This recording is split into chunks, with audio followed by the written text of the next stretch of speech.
Hold on a second. You know what? I've been over here rattling my cage, and because we had to reset, I forgot everything remuted itself. Thank you for pointing that out, Lucy. Thank you so much.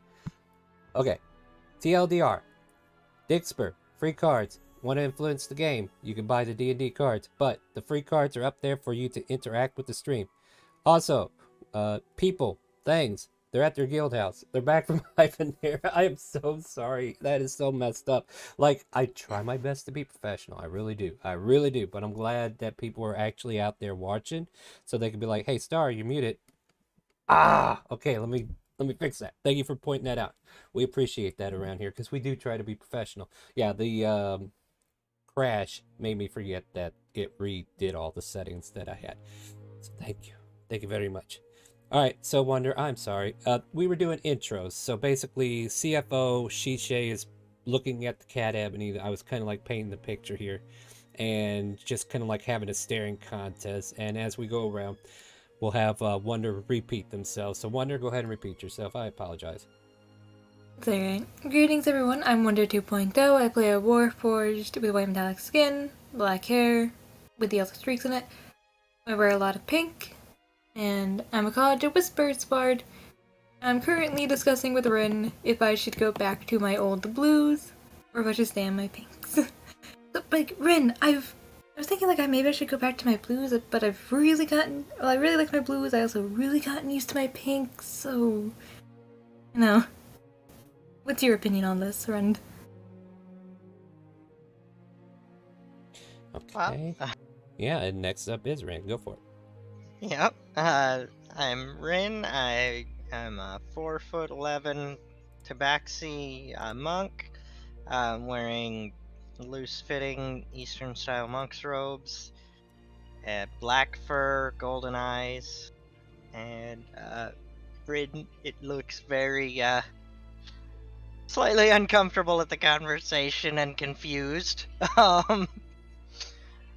Replying with I don't know. I'm bad at color choices. That's why I only stick with black and purple. And then next we have Shiny Shadow with a silent N. Shiny Shadow is a 7-foot-tall black tabaxi rogue. That is very tall. That's just sitting there watching everybody. Yeah. Alright, next up is Mike. Mike, do you want to introduce your character or should I skip? Yep, sorry, yeah. No, Mike's a human warlock, and is currently kind of in quotation marks, researching more about the demonic rituals he's convinced is going on with what's his name? But he's convinced. Real quick. Dear Lord, I don't know where you're sitting, buddy, but if you're on a laptop, you might want to find a quieter place to play. They gonna think you're into Satanism the way you're talking about demons over there. Jink, tell us about yourself. Nope. This is the only way I'm able to convince them to let me actually be in the session, so. Alright, Jink, you're up. Jink is a 3'1" rock gnome, currently just sitting back and listening to the demonic rituals happening in the background of Mike's current presence.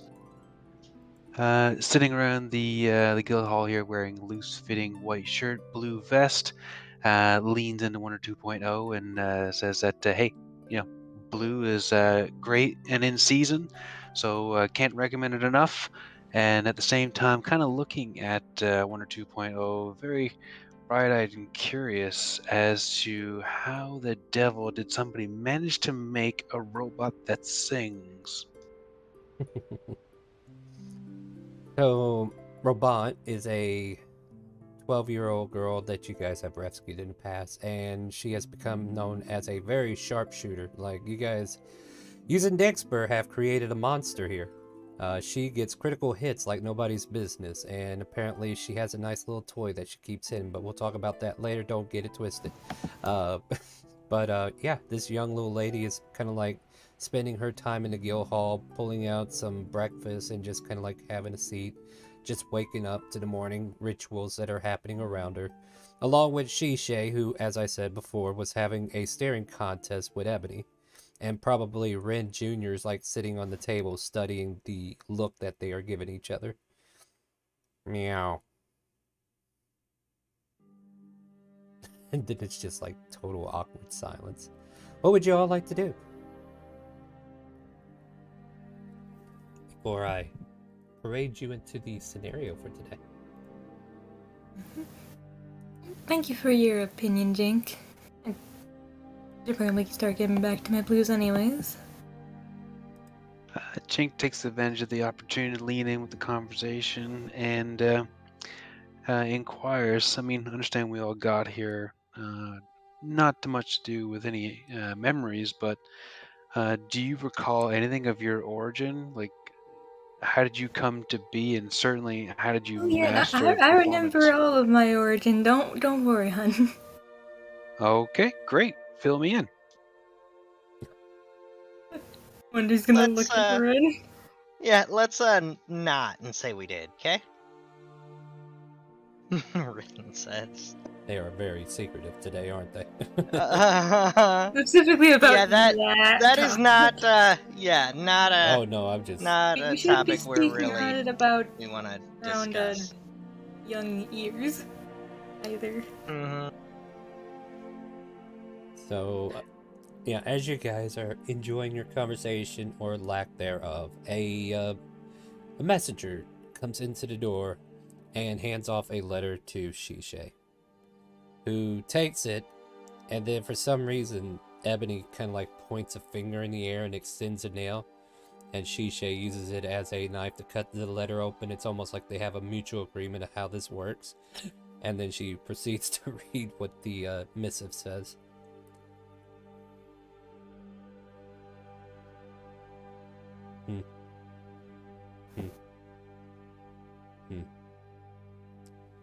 Interesting. As she kind of like mumbles in monotone verbal components.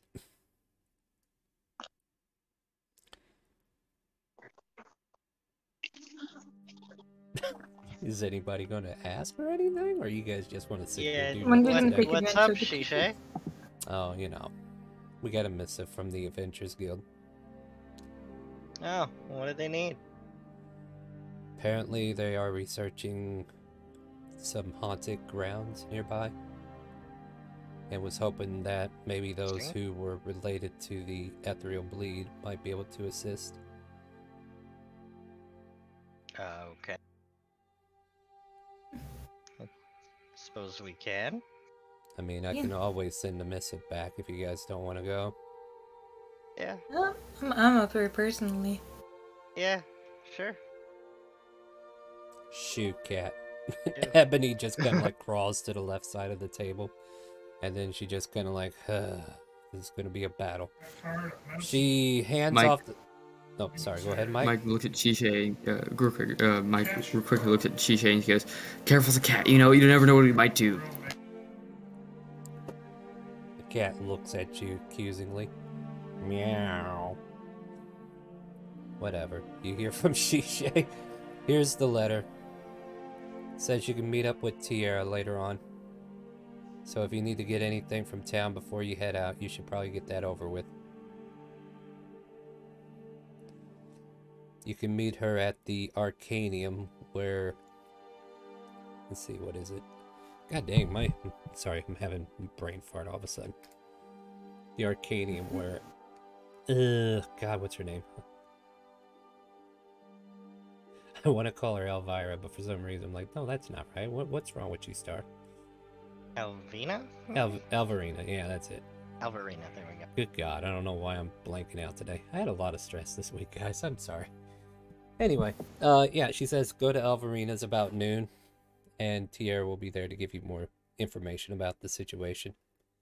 So prepare, buy potions, go for broke, make town suggestions, whatever you need from town. But if you're ready, let the DM know. Who's the DM?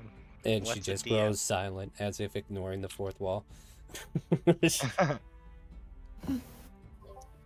I wouldn't mind going to a shop before we head out. Absolutely. That's what Shay was hoping you would do. And so the DM was too. Let me grab my books. Or at least the book. Where would you like to go?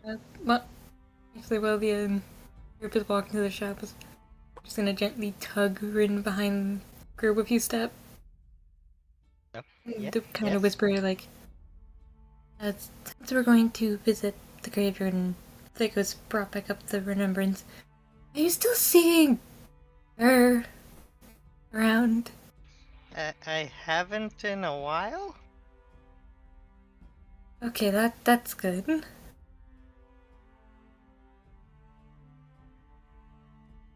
Was there something I was forget to haunt you with, Rin? Uh-huh. There was. The golden tiefling? Yep, the golden tiefling from Sorry, that card that I drew. Yeah, it's hard to keep up with that kind of stuff on Open Yeah, no Friday. worries. I didn't. I only remembered it actually after last session, like actually after last Saturday's session of all things. Well, I guess I know what I need to do. Yeah. All right. Who knows? This might be the moniker for it to happen some more. Yeah. No, it's been I'd say a few days, maybe a week since the last time I saw him. I don't know. Maybe they moved on. I was hoping pretend they don't exist and maybe they won't. You know? Yeah, that's probably a good idea. And I hope they have moved on, because how long has it been since we did that? I better think about it, actually.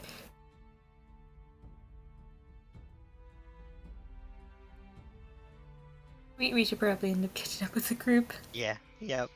So, Shiny, where are we going? A store. Define which kind. Like, are you looking for weapons? Are you looking for potions? Okay, so you want to go see Spriggets? Sure. Even you are regretting saying yes to that, aren't you? Alright. So you find Shiny making their way to Spriggets, and unless you guys say otherwise, I will assume everybody has tagged along so that you can visit the shops together. As soon as you enter in, you see a sprightly gnome kind of like jump from the counter and rush up to meet you all and go, "Hello, welcome in everybody. I'm glad to see you here. We have some new stuff today. There's barrels over there. If you're looking for a barrel, we have a bell over here, and there's some blankets over there. Ooh, we got some new paper, so in case you're doing some map work, you can always map something out with paper and pen. Also, we got pens in stock. You better get them while they're hot. There's also this fine looking magnifying glass," and she pulls it up to her eyes and looks at you very closely. "And unless you stop her in her speech, she will try to sell you everything in the store," as she continues on about holy water and hammers and grappling hooks and fishing. Let me go ahead and get some of that holy water and any other potions you may have. What kind of potions are you looking for? Health potions, and what other kind do you have? It's a good question. The DM will come up with some here in just a moment. Holy water is 25 gold pieces, and I would say she has 2 vials of it. So how many do you want? 50 for both? Yeah, 50 for both of those. And then let me look at potions. Potion. Mike goes, the fourth wall's really weak today. All of a sudden, the fourth wall falls on top of you, Mike.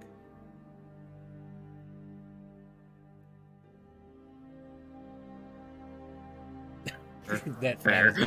Yeah, you want to talk weak? Now dig yourself out of that grave. Okay, so as far as potions go, let's see. I'll see how many regular and other versions of healing potions she has. We'll go... Let's just do a D10 of... Oh, wow. She has 10 healing potions available to buy. Those are 50 gold each. And they are the normal healing potions. Okay. Let me see. I'll go ahead and take all those. Oh, jeez. You're a spender today. So that's 500 gold, right? Yep. Okay. Let's do 1d6. Oh, sorry. 1d6. And those were regular healing potions. Those were regular, yes. And then apparently Sprigget's been busy. She's got some superior, or not superior, but greater healing potions. And those go for 300 each. but they do more healing. Yeah. Give me 1 second. Nah, You said how many of greater? what's the number showing there? 5? Those do 44 plus 4. And they're they're how much each? 300 gold each. Yeah, I'll just get one of those. So one greater. No problem. I appreciate the business. Here's your greater healing potion. All 10 of these. Wow, I didn't think I'd sell out those so quickly. You know what? If you find any extra healing herbs somewhere in the forest while you're out on your adventures, I'd greatly appreciate it if you brought them here, because you keep buying me out of stock, but I'll pay for the herbs so I can make you some more. And she just kind of Awesome. like goes on and on. Now, back to the lock, and back to the ladder, back to the jar, whatever. And she just continues to try to sell. Yeah, yes. Do you have anything I can use to refill my painter's kit? I've been quite appreciating it. Another painter's kit, probably. Sounds about right. How much would that be, dear friend? That would be a good question. Hold on 1 second while the DM looks for that information above table. Painter supplies are 10 gold pieces. Alright, and how much are the greater healing potions again? They are 300 gold pieces. As her excitement starts to ramp out. Or ramp up a little. Can I persuade you to lower the price of that greater healing potion just a little bit? Well, I mean, they paid full price. I don't know why I shouldn't charge you full price, but go ahead and persuade her if you wish. With a persuasion check.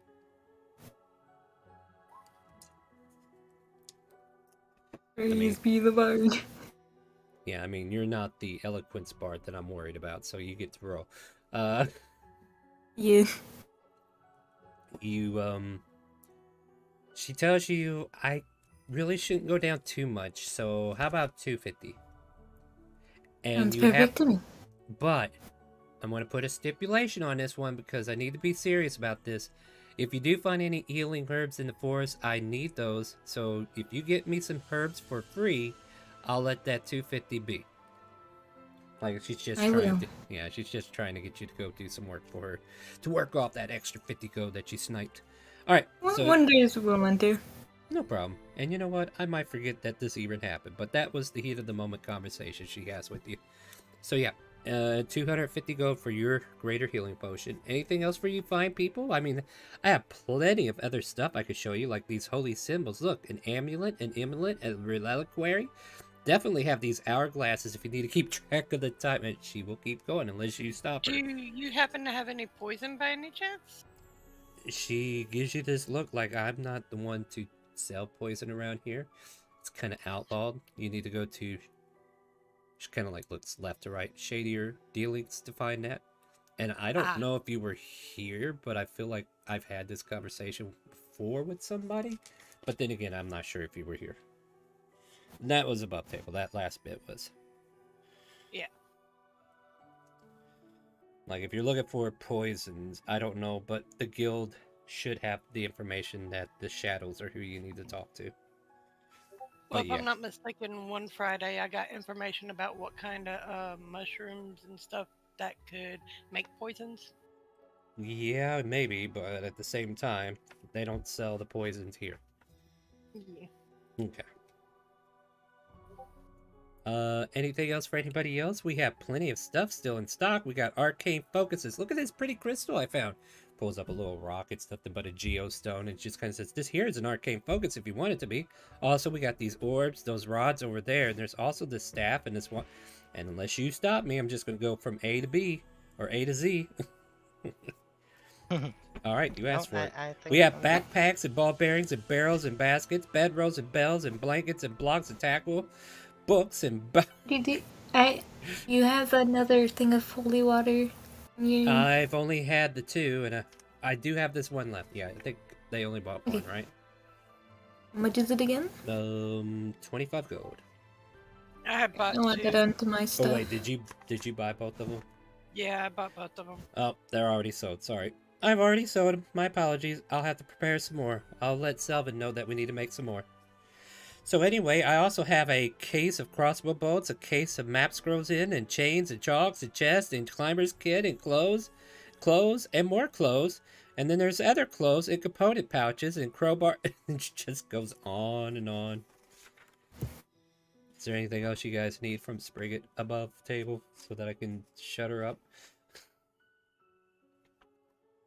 And a ladder and a lamp and a lantern with bullseye on it and a lantern with a hooded, and then there's a lock and magnifying. Mike stands up and goes, all right, enough, no, I'm out, I'm gone. Okay, take care, nice to see you, bye-bye. And we also have a a good mirror day, and... Sprigget. Oh, bye-bye. I also have paper and Make sure to get you those healing herbs. Okay, bye-bye. Alright, so unless anybody else has business, I assume we leave the store, correct? Yeah. Alright. Hopefully I've expressed how joyful that Sprigget is in selling her wares. What's next on the agenda? Luckily for Sprigget, we get to disrupt the tradition. Mm-hmm. I have no wild magic cards at the moment. Oh, goodness gracious. Thank goodness. Oh, yeah, she'd be blowing pink bubbles knowing you. Anything... Or levitating. Yeah, so what are we doing now, guys? Is there another store of interest you're interested in, or do we go straight to the Arcadium and roll time up to noon?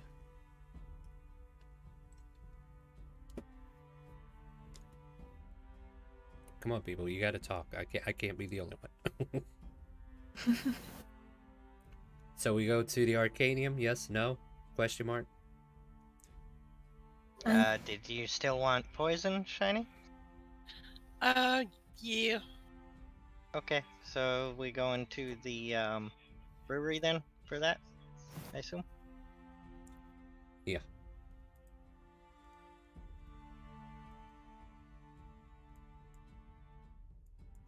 Well, now you find yourself heading to the brewery, and some of you might be asking, why are we going here? Especially since not all of you know that you're going here for poisons, right? But, you find yourself in a elegant, like, wine tasting area, and there are bottles upon bottles of brew that are kind of like put against the wall. There are labeling marks indicating things like honey brew mead or honey brewed ale or any other variations. They have like fine wines, like your finest grape vineyards of wines and other berries and assortments of such. And you see this very well dressed, in like a butler's attired old gentleman, kind of like introducing himself. Good day to you all. How may I be of service to you? Would you care to take in some of the drinks today and pick out a vintage? Not really looking for a drink per se. Oh, and what can I help you with? Looking to get some poison. And you say that in plain speech, or? Thieves' cantrip. Okay, thank God. There you go. It's definitely not something you want to say in normality. Yeah, just blurt out in common. I figured. Yeah, Bryn would be tacked. It was so fast. Like, yeah, me the hell's wrong with you? Don't you know how to speak the... Anyway, Jasper just kind of like gives you this knowing nod and heads to the back to get confirmation. Meanwhile, anybody that doesn't know Thieves' Cant, she just asked how the grapes were in the vineyard or something to that effect. A little while from that, you see Jasper come out, and a woman with long blonde hair and a hooded cloak kind of like ask you to come back with her. Follow me. It's Elizabeth. Yes, ma'am. And in Thieves' Cant, of course, and I don't know how many people want to come back with her, but if nobody else goes back with her, then it'll just be her. So what are you looking for? I'm looking for some poison. Yeah, you got any specifics on that, or any poison going to do, or what you want? Something I can dip my arrows into for piercing.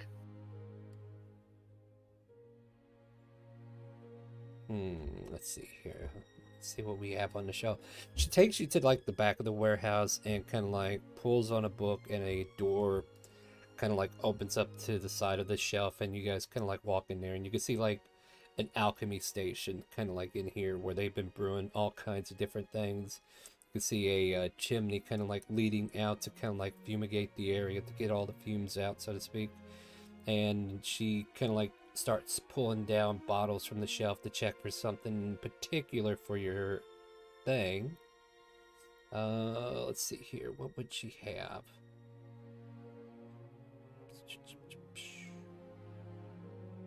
You don't have anything in particular that's poisonous, do you? No. Oh, we have just this basic poison. Let's see here. You can use this poison to coat a weapon. 3 pieces of ammunition. Applying the poison takes an action. Creature hit by the poison weapon must make a DC 10 con save or take 1d4 additional poison damage. Once applied, the poison retains potency for 1 minute before drying. So she says, I got this basic poison. It'd be good for 3 pieces of ammunition. Otherwise, you can coat your, like your rapier with it or whatever. And for the next minute, it'll be poison. Does a little bit of extra sting. It might apply the poison condition to your enemy. Maybe that'll throw them off their game. But that's about the best I can do for right now. Okay, that sounds fine. I can let this poison go for about 50 gold. 50? Alright. And that's all you got? I got 3 that vials of it right now. 3 vials for 50, so it's 150? Yep. Okay. I'll hand her 150. Alright, and if you look up basic poison in the compendium, that's basically what it is. Okay. Well, I'm glad we could be of service. Now, if you don't mind, she'll lead you back out to your party. Alright, well, there you go. If you need anything else, let Jasper know. They'll be able to take care of you and your wine selection. Is that understood? Alright, thank you. You're welcome. And she retreats back to the back. And you guys watch as Shiny comes back out. None the wiser, because I'm pretty sure she... With the big smile on her face. Yeah. And is there anything else you guys want to do in this department or elsewhere? Is the, what was it? I think it was the strawberry meat or something? Strawberry something? Like a strawberry daiquiri kind of thing? Yeah, like there's all kinds. Yeah, we tasted it last time, but they didn't have any for sale yet. Ah, you want to check the status on that. Yeah. We will have our stock. Actually, we do have a couple barrels ready. I'm not sure if you're in the business of buying it by the barrel or if you want it bottled. We can definitely have it bottled for you and have it ready tomorrow or anything like that. Just we recently got the crops in, as it were, and finally got the process most of the way there. Wonderful. Yeah, I was thinking more along the lines of a couple of bottles of it for now anyway. But well, I'll tell you what, he kind of like pulls a couple of like tasting bottles that were set aside. These here, and they're all the way full, like they haven't been opened yet. He pulls 2 of them aside. These here were going to be used for tasting to get the product out there, but I can let these go and use the product as soon as it's fully finished. It's not a big deal. These will cost you about 25 gold each. So if you got 50 gold, I can let wonderful. these... Yeah. Well, then by all means, have this fine strawberry wine. Yep, and I'll hand over the 50 gold and tuck them away. I'm starting to want some strawberry. Mike. What's up, Mike? Mike walks up and goes, "Alright, do you have just normal red wine? I'd really like some of that." Well, of course. Most people do like our red wine variety. They cost you about 30 gold pieces. It's a very well vintage stock that we have, of course. Per bottle. So, like, the bottles are like... what is it, like a quart? Almost?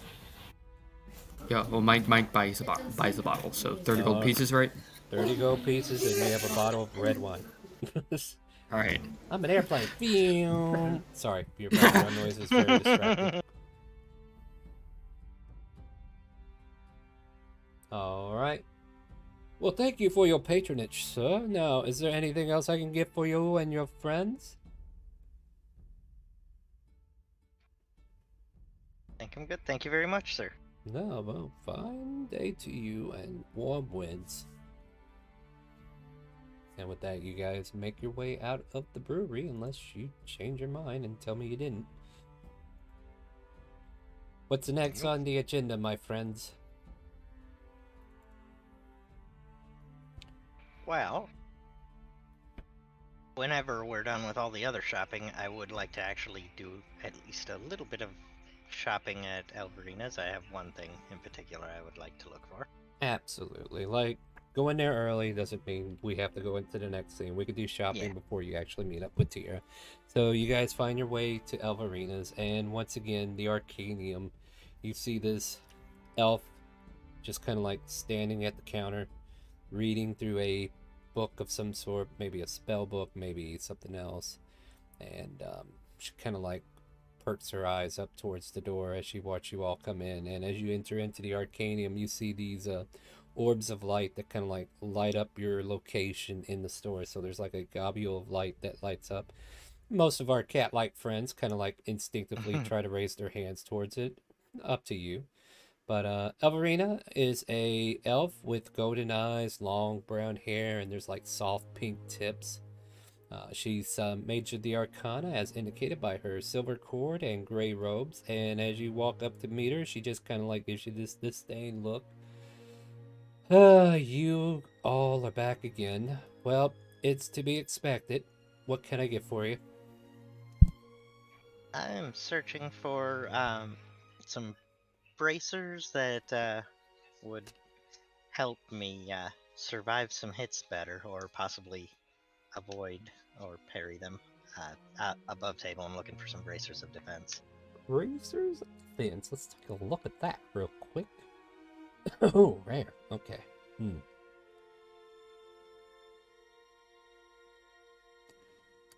Alright, let me do a chance check, because it is a rare item. I will do a D100 on it.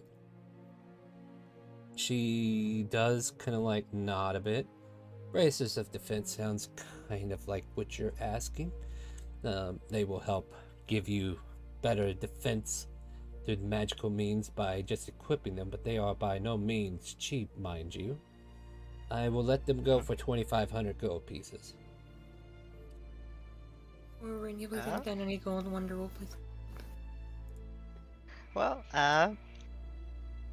Ren will pull out one of the many platinum ingots and yeah, I forgot. ask, so kind of like looks at you. He's like, "What am I supposed to do with that?"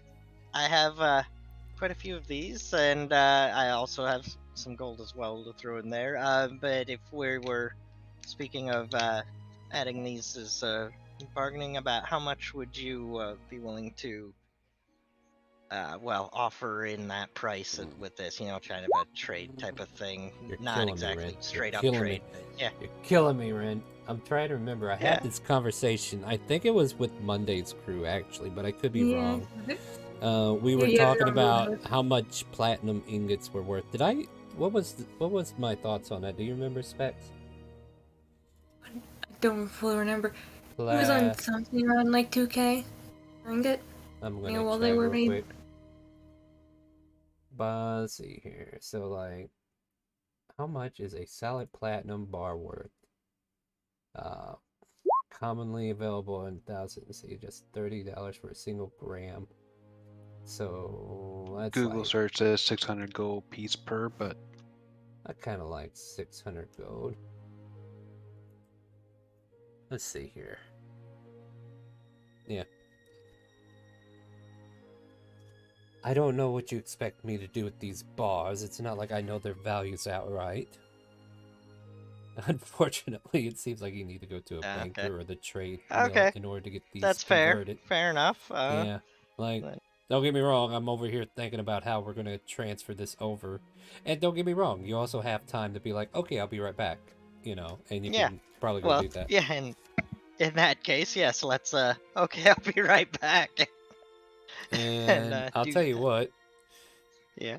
I'll circumvent this a bit. You do go to a trade hall. This is like where, okay, so Tynek and Shandora. Shandora is the central market location for everything in this part of the realm, right? and their trade center is known for making sure distributions from each of the directions that it's central to gets supplies that are needed. Like, this is the place where stuff comes in from all over and eventually gets redistributed, if not properly, from the port cities. So, you know, you bring in these platinum ingots and you'll meet up with a merchant who kind of takes an interest, and I'll just ask you for a persuasion check to see if you can get more or less for the 600 gold value of each ingot. All right. Seems the value of ingots such as these have gone up, and he will give you let's see here, so it'd be 75 platinum, 750 gold equivalent. How many bars do you have? Cool. 12.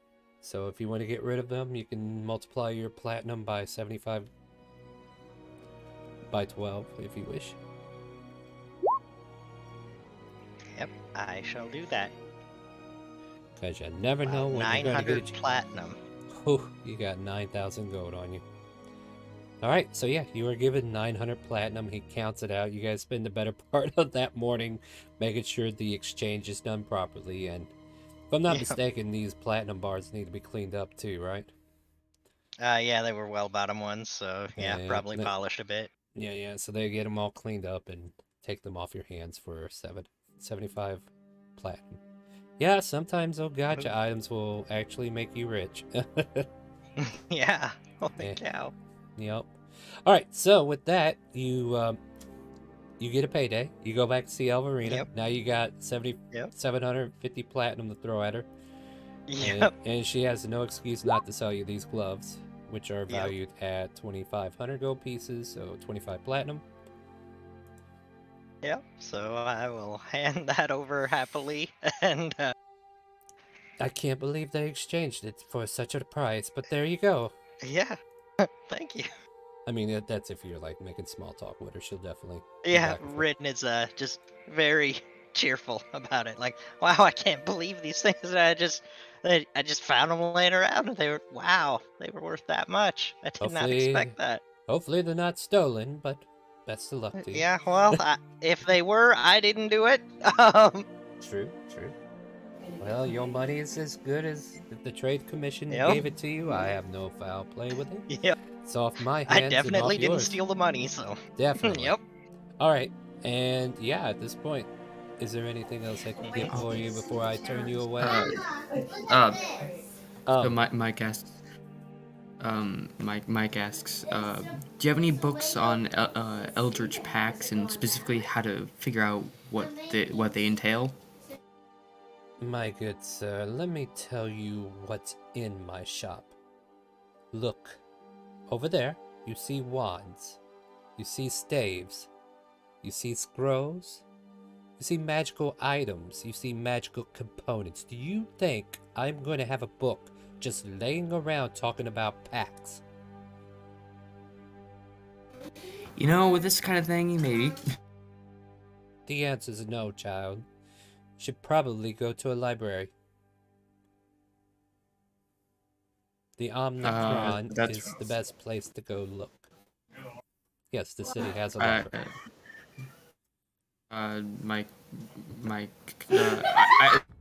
Dear God, I didn't think it was that fun. Sorry, that's background noise. You know what? I'm just gonna clip that, and every now and then I'm just gonna like play it, and then it'll be like, yeah, laugh at my joke, guys. No, just kidding. I'm just kidding. All right, so yeah. So what do you want to do? Like, she doesn't tell you. Go to the library. All right, well, that's what you're gonna be doing. So yeah. Anybody else with Elverina, so that we're in the same thought process?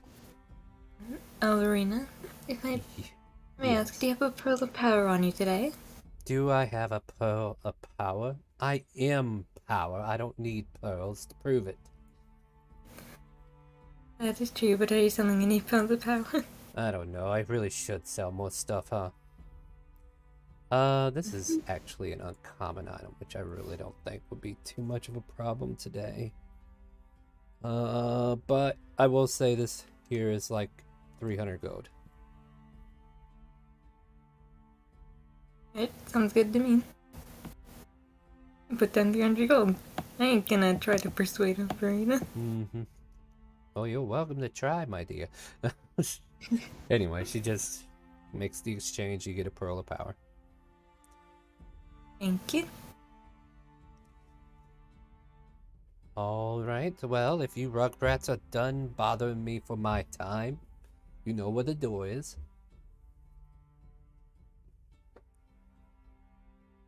Shoot. Right about that time, Rin lunges at one of the lights and smacks into the door. It's always cute when they come in. she gives a soft laugh, but she tries not to make it noticeable, and it goes back into her book, reading what she has, not anything to do with packs. She's a wizard. She don't want no packs. At any rate, I guess the only other thing, because Mike is obsessed with the Omnicron's possibility of having a book about packs, is that what we're doing? Sure. Why is AoE control token asking me about books? Somebody has their chat thing set. Somebody set their ass to the wrong option. Please make sure your character sheet or your character name is actually what's shown in as, because that is actually seen everywhere. I think everybody has the possibility of controlling that. Anyway, continuing on, let's talk about the Omnicron Library. This library contains texts and tomes written by historians and entertainers alike. Folklore and guides could easily be checked out here. And as you enter in, you see a mage from the Arcana. Their name is Mikal, and they seem to run this location. As you enter in, there are tables to stay and read, or books can be magically checked out and offered. Magical buildings of the book. Well, I guess I won't tell you about that part. So yeah, there are books upon books upon books about all kinds of information in this library, Mike. And you're looking for something in particular. What are you looking for? Mike is looking for a book on discovering what an Eldritch Pack exactly entails for an individual. Give me an investigation check.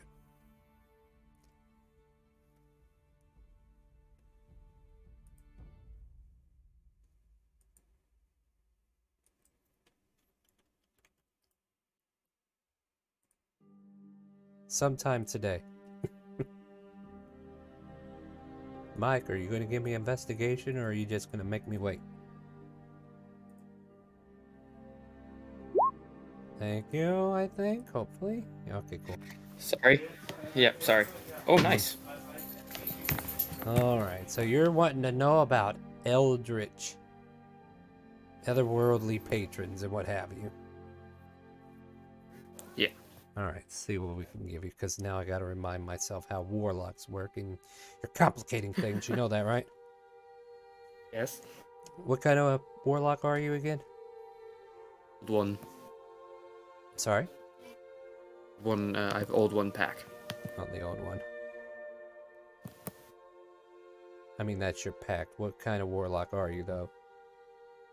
Pact the Blade. Okay.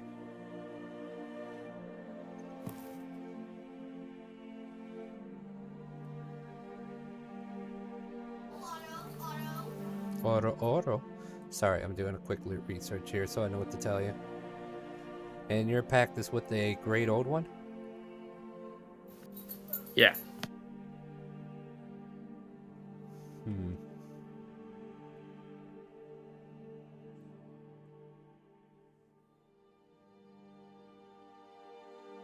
You find in the refuge of some books in the far end back of the library.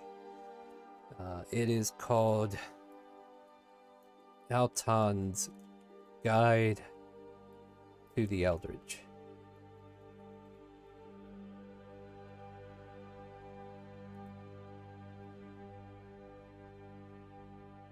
I guess I look at it and at least check it out. Maybe, I don't know. No, that's what you need to do, right? You check it out. Do you check it out? Yes, I check it out. You sign up for a library card and you check out the book. Anything else? No, unless somebody else has anything. Anybody else have business at the library? You're all so talkative. I don't know what I'm going to do with you kids. All right, roll initiative. Nobody... Just kidding. Everybody keeps talking over each other. We need to go in... Anyway. All right. The book manages to stay with you as you leave the library after checking it out. And you can reference it in your time to kind of like get a gist of what Alton's guide here is all about. Like, what exactly are you trying to find out in this book? Above table. Potential way for my character to figure out what his pact entails, since he doesn't remember. Is, of course, like normal, paranoid about what it could possibly be. So this guide kind of like covers knowledge that there are entities beyond our creation. There are those who could be gods in their own right, yet some people see them as heretic. However, they have secrets that they wish to share, and those who with the right ears to listen can obtain their secrets and learn their ways and gain power through their knowledge of them. But sometimes, not even needing to, you can gain power of one of these entities, and it just kind of like rattles on for a bit, and that's probably all you're going to be able to get for now. Alright. Because the party's not revolved around your personal problems. Go ahead. Alright. Is there any other conflicts in the town that we need to go over before we get into the main story today?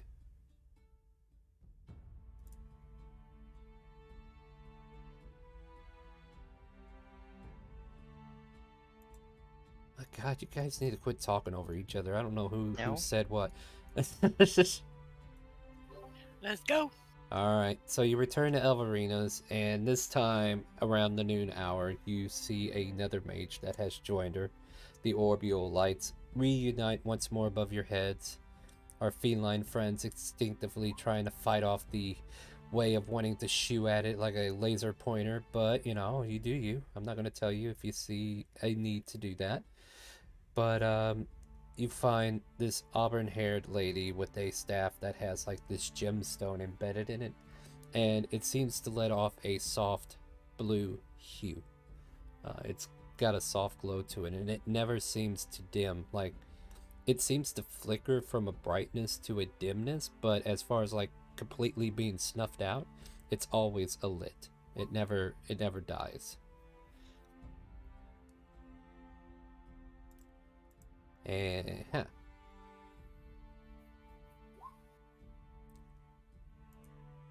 I mean, you could say that stuff out loud, Jink. The audience would like to know what's going on, unless you're just not wanting to talk about it. It's not like we got that many people talking right now. Alright, calm down, everybody. I'm going to put you in an initiative. You keep talking over each other. That's the joke, guys. Jink, is your mic not working tonight? What's going on? Discord for the audio track. What? Well, I mean, they probably posted it in the Friday game if you guys want to actually hear it, because it's probably copyrighted, which means I can't put it on. Exactly. But yeah, feel free to say you're doing stuff. Like, that's how we play D&D. I'm just having fun with the automaton bard. Mm-hmm. And as Jink does that, one just gonna really turn around and pull out their emerald pen and go, I suggest you don't do that again. Sometimes you just gotta be a firework. You gotta ignite the life that shines inside. Oh my God! All right, you're fired. Mike yells, "No! Stop! Stop!" Can make you light up.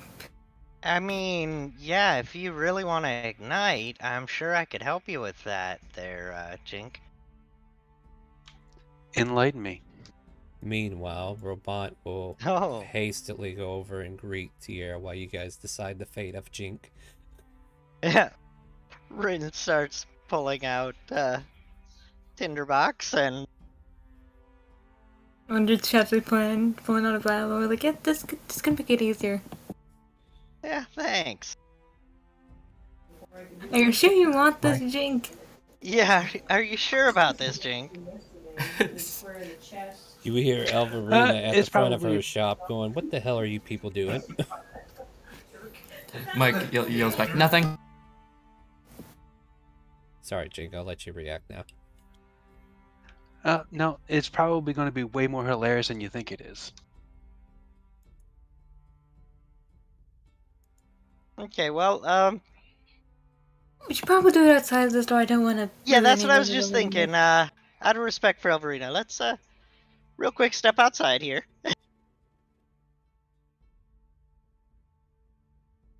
Jink steps outside. Oh boy. I mean, I'm just here to DM some shenanigans, but Yeah. you know my point of view on PvP. Yeah, I'm just having shenanigans, and some reason or another, this is getting aggressive. It's not getting aggressive. You actually said you wanted to ignite. No. Yeah. They're just Like what Rin is Well, pushing Rin it. is wonder She's taking like, orders. are you sure you Yeah, are you sure you like want this is not a fight? All you gotta do is say no. I'm sorry, Jink. Maybe we need to talk for a second and ask, what is the intention of everything that you're trying to achieve here? Like, is there an end goal that we need to be aware of?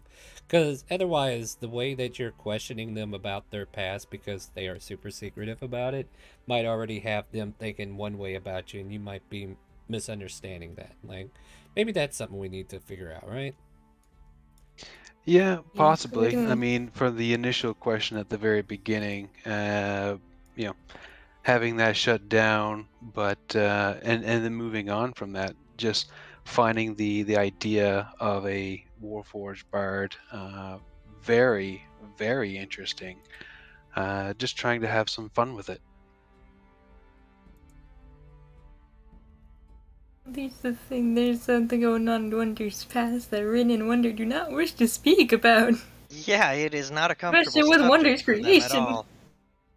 Well, I'll tell you what we're going to do. Let's go ahead and take a quick little 10-15 minute break. We'll go ahead and get the break out of the way, and then maybe we can discuss this out of character here, and then we'll come back, and then maybe we're all on the same page finally. So we'll be right back in a little bit, let's guys. do that, because I feel like we're not. And Yeah. All right, so we'll be right back.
little son!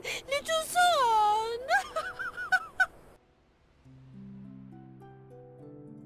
Click, you can hear me now, and click, you can hear them now. Rolling out the gotcha ticket. times 5. God dang it. Ren, how many more platinum ingots do you want? Oh, these are for Wonder. Oh, Thank Wonder. you, Ren. Here you go, Wonder. More junk for the trunk. The Some fun Slime things for my King's bird skull. What? Does a slime even have a skull? It's just a little gel bottle.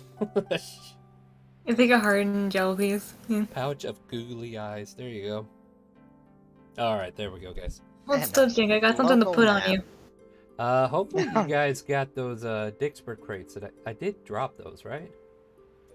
The everything crates, yeah.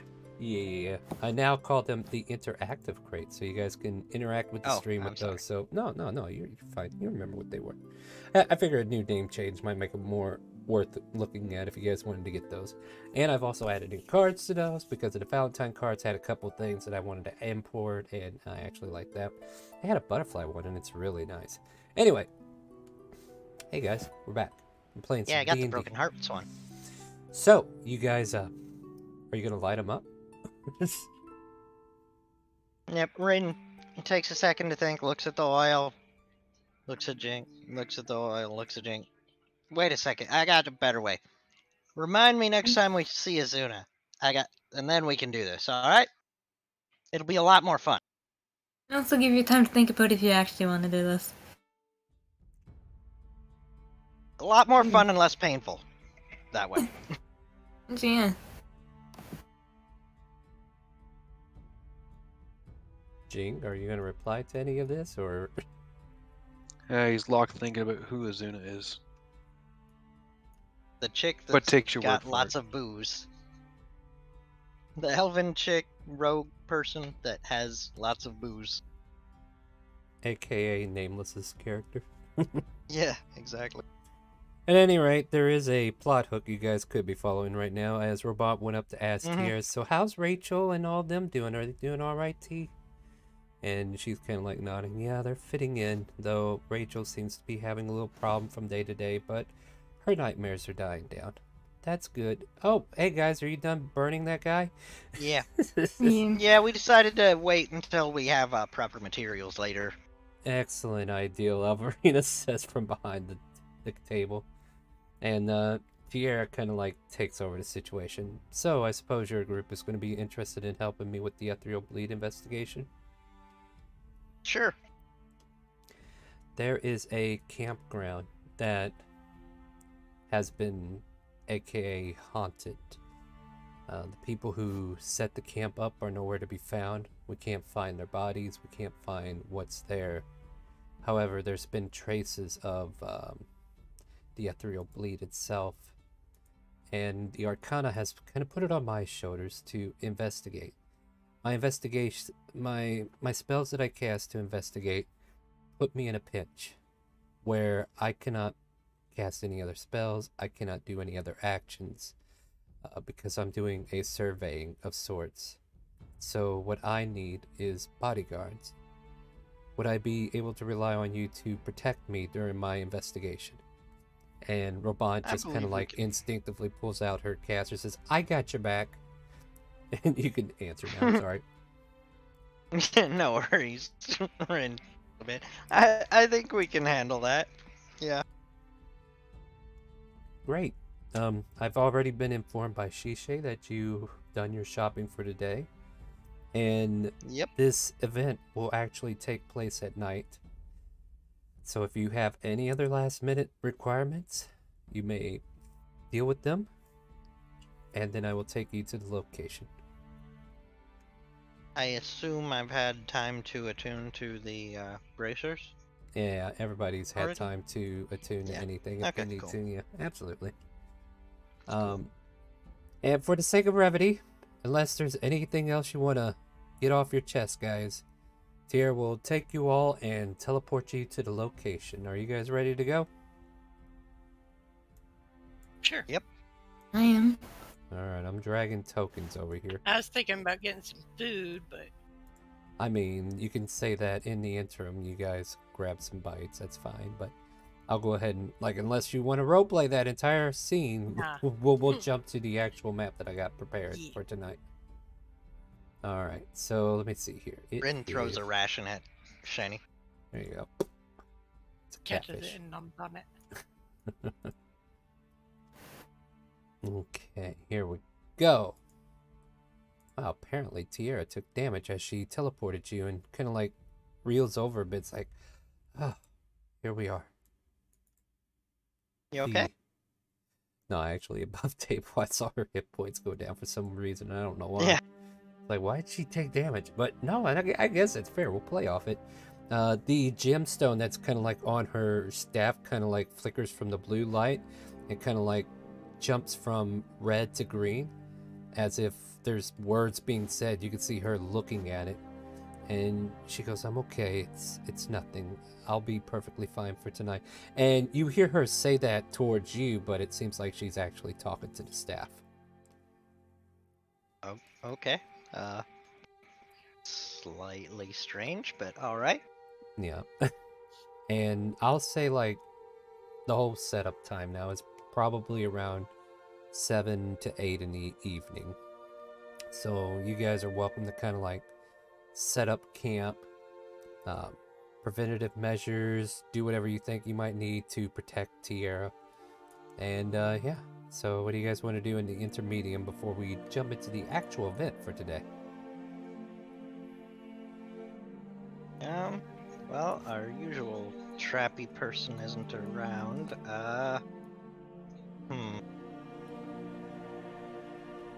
How much ropes everybody got?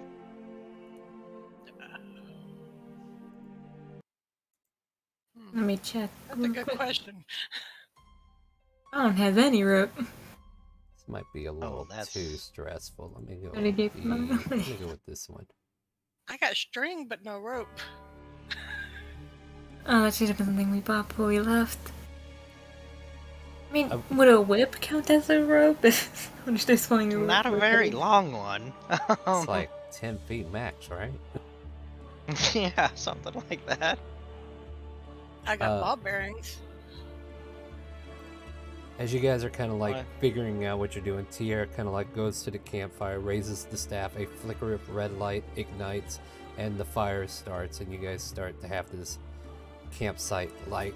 The area around you seems to have like a light fog to it, and all these tents seem tattered. Most of them are opened up and charred. There's all kinds of like cooking ware that has been strewn about the camp, and other materials that are of none, like not something overvaluable, like maybe somebody already came in here and cleaned it out or whatever, but like all these mundane items are kind of like scattered throughout the camp, whether it be a mess kit or cooking utensils or just a bunch of sticks and twigs that are kind of like hanging out of certain areas.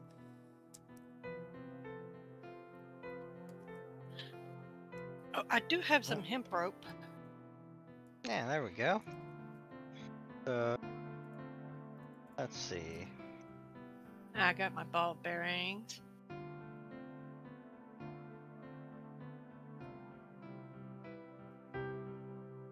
Here. So, I have rope too if you need it, Roman answers. Yeah, I 50 assume foot. this is a... Say, I run assume down this is a pathway into the camp down here? Like yeah, I would say like this elsewhere. entire camp is kind of like set up how it is here. Okay, cool. It had many people who were supposed to be here, but nobody here at this time. Right. Then, Ren would, borrow one of the other ropes and try to string a rope right across. Oh my goodness, I can't click. Right across here between these trees as like a trip line. Oh, okay, down You here. can see what I'm doing. Yeah, All down right. there. Sure. It'd take two of them, of course, because they're only 50 feet each. But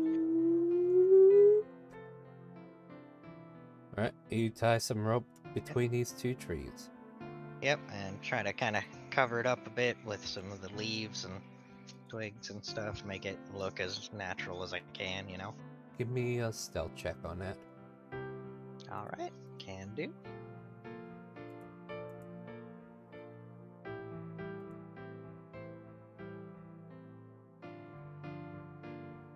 Go. Alright, you Good think job, it's Brent. pretty... Thank you. I think it's pretty stealthy. Pretty covered. Yep. And, yeah, Jenny, if you want to put your ball bearings somewhere that, you think they might, be useful there, or possibly install something. I will gladly spread out all the ball bearings around us. What?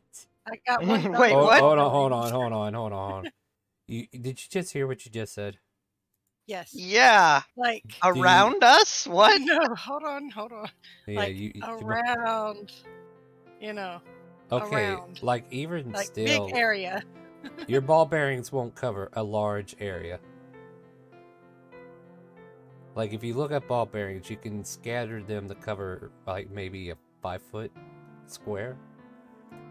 I got 1,000 ball bearings. Yeah, but ball bearings can't be scattered like that effectively.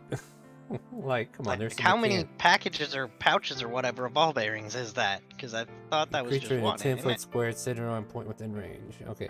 As an action, you can spill these tiny metal balls. It doesn't say it's only a few of them. It's considering you have to drop all these balls from their pouch to cover a level square area that is 10 feet on a side. Creature moving across this covered area must succeed a DC check of, 10 for dexterity, or fall prone. Creature moving through the area at half speed doesn't need to make the save. So basically, you can call a 10-foot square for every bag of ball bearings you have. So if you only have one, you can only claim 10 feet squared. Okay. Yeah, it's just... It just loses its effectiveness if they're not all together, you know what I mean? It's like you're only going to be able to put stepping one on one marble versus stepping on 20. Yeah, the whole purpose of why they're being dropped is being lost the more scattered out they are. So, are you trying to claim a choke I'll put point? them over here. Hold on. All right, so I'll we're put them over here. over there. All right. Hold on a second. Let me get the draw tool. So, like right here. Does that look right?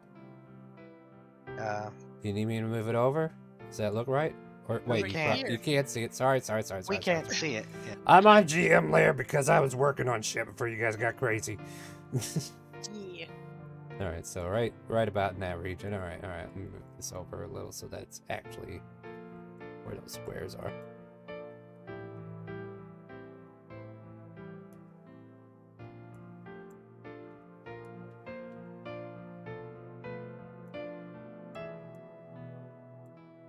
Well, all right, we know where. Right there. All right, cool. All right, so I'm going to put a 10 in there. Oh, it's going to suck when you find out ghosts actually fly, right? I mean, well, you know. No, it's all good. It's a graveyard or something. We're expecting zombies. Right? I'll put 10 deaths. Alright, there you go. Alright, any other preps being made? Sure, take a moment. Take a moment and figure out what you want to do. Yeah. Ren's probably gonna double check all the tents and make sure that they are in fact empty and possibly fasten them all shut. Any of them we're not using. Munder's gonna help with that. That's alright with Rin. Yeah, that's fine. Investigation check. Mm-hmm. Make it independently, or you can give somebody advantage. Real quick. Alright, you guys managed to salvage through and check all these tents for, what, like dangerous materials or maybe valuables that got left behind? Is that what you're trying to aim for as well? Like, what's the main intent here? Like, shutting up, like, as far as them being abandoned or making sure anybody's here, there's nothing of that sort, right? So is there anything else you're particularly trying to achieve with this to make sure I'm on the same page as you? And you're also going to be checking for dangerous items just in case. Yeah, dangerous items, possibly like corpses or whatever, upturned earth type of stuff is what Rin was thinking. Making sure that that's the odd thing, right? Like, and Tierra's even told you they haven't found any bodies. And there are no bodies to be found, which you verify. Like, the most dangerous material is, like, you know how there's like these god dang, I can't even think what they're called, like long rods that you stick into food and put over a spit, like spit rods, whatever. Like pokers. Pokers, stuff like that. Like, you find skewers. Yeah, skewers, right? You find skewers laying around. You might find like some non-perishable rations that are laying around in a few of the tents, but unless you want to pick that up, I'll give you an exact number. But if you don't want to, Rin will grab exactly one to replace the one that she threw at Shiny before. Fair enough. Yeah, there's definitely one there. Yeah. I would say there's probably, between all the tents, maybe 15 rations that are scattered throughout, like in various locations. Like, you kind of like, you can gather them up, you can put them into your supplies if you feel like it, but otherwise you can leave them. But there are 14 remaining unless somebody wants some rations. Rin would leave the rest, and then we're just fastening the tents shut after we're done checking them. Fair enough. Because you never know what else might appear in them and try to come out. Tierra has her short rest. She will cast Mage Armor on herself as well, since it's 8 hours, and by the time she needs to do her research.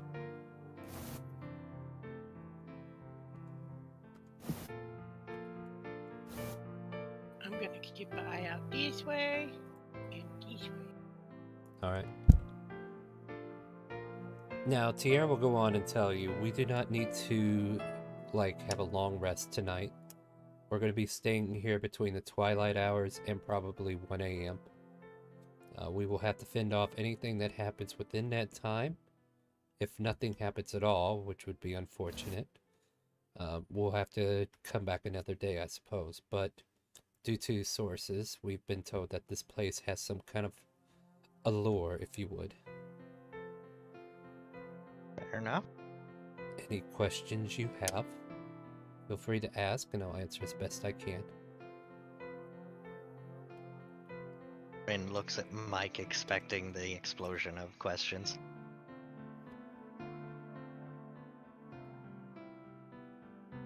Well, it's and not apparently happening. Gets nothing. So, yep. Munir's gonna stage lean over and be like, "Are we sure this is our Mike?" Yeah, I'm not sure. Well, I mean, he's still BRB from what I can tell, but what?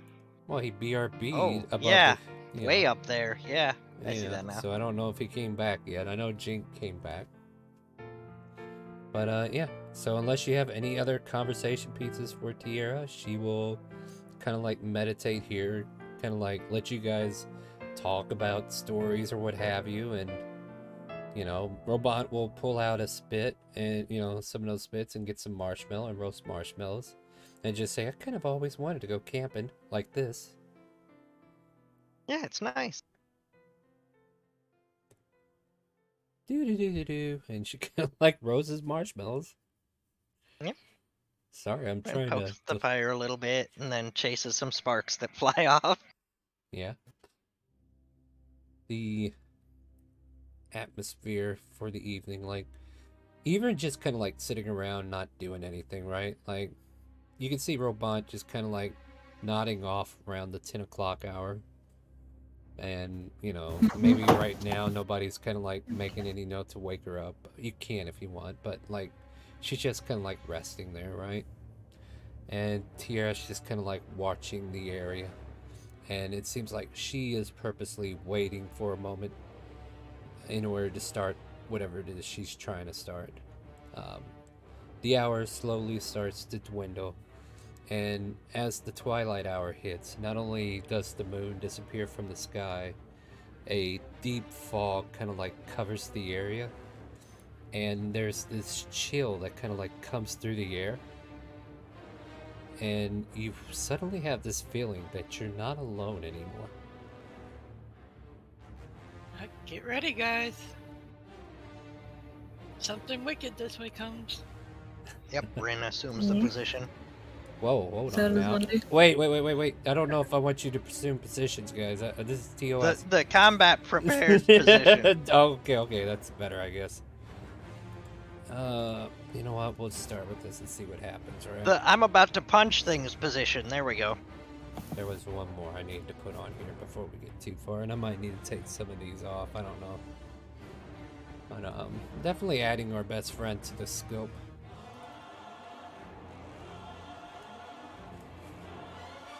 So as the night gets to the twilight hour, apparitions form within the camp. Give me a perception check. You're looking to beat a DC of 15 to see if you notice them in time to be in fighting form. Mm-hmm. Yep. Good. Chink. Delaying the inevitable. Good news is, though, because the players can alert each other, you know, just one person had to make it, and a majority rules, click your token and roll initiative. Perfect timing, Mike. Right? Let's see here. There's that one. Oh my goodness.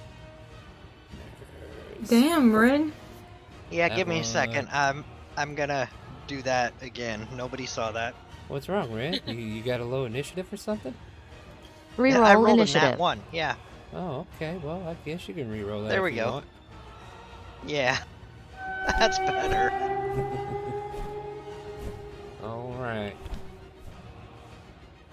I think I got everything done on my end too.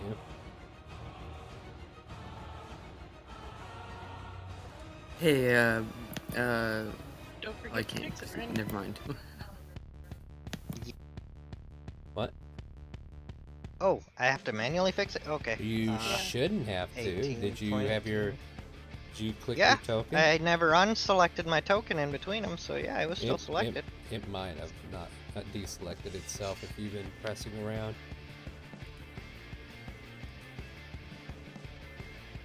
Well, what did you roll? It was a 18.8. 18.18. I fixed it. Okie dokie. Are we ready? Hang on, I was gonna let Mike do it too, because he got a nat 1, and I got another card, so. As soon as I find where it Hey. moved to. There it is. There you go. Reroll initiative. All right, re-roll initiative, Mike. Okay. Why does the character sheet take up like 90% of the screen where you want to pull it up? Because you have a tiny screen. Mm-hmm. Fair. Not screen shaming, but just facts. Screen shaming. God dang, we've gone there. All right, so at the top of the turn order, Could beat exactly you one guys race. feel this cold chill come through, and these apparitions just kind of like appear within the camp itself.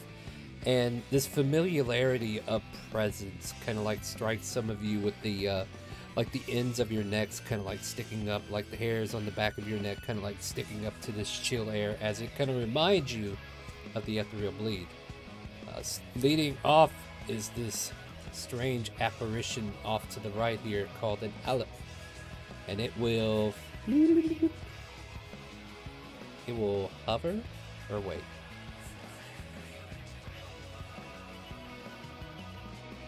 Heat, that's what we'll do.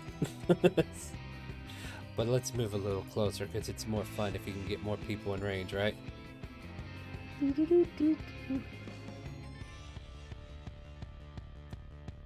One more.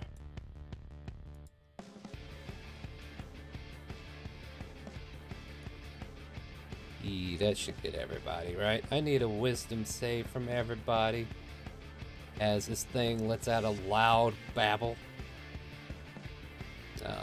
Looking to be something, and I'll... Shiny, you're not looking so hot with that save.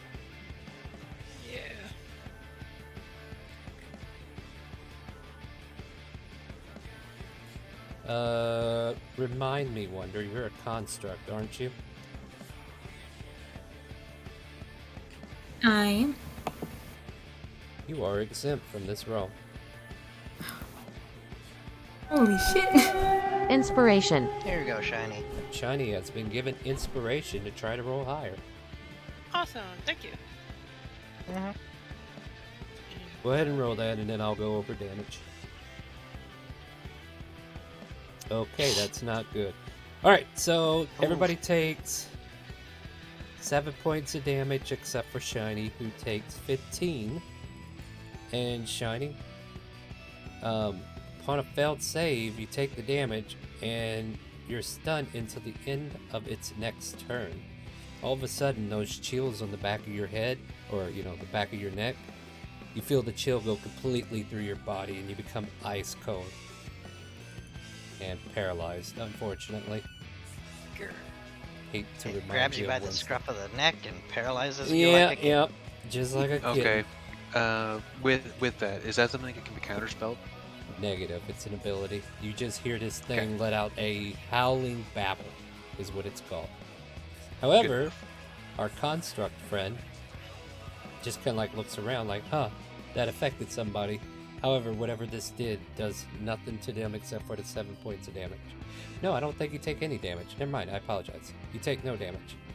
Because you're immune. So we're like, why is everyone now looking... Yeah, you hear this thing kind of like... And this psychic energy erupts. There are certain characters... Need a lozenge? Yeah. Oh, you got one? No. I need to make a wisdom for a robot. Oh god, robot.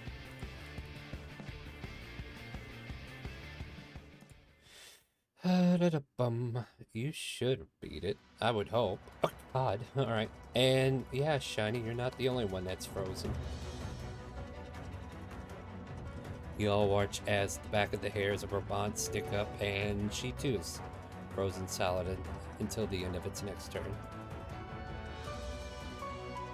So put a lightning bolt on you. Lightning bolt on you, and unfortunately stunned. Wonder 2.0, you're able to react to this. What do you do? Yep.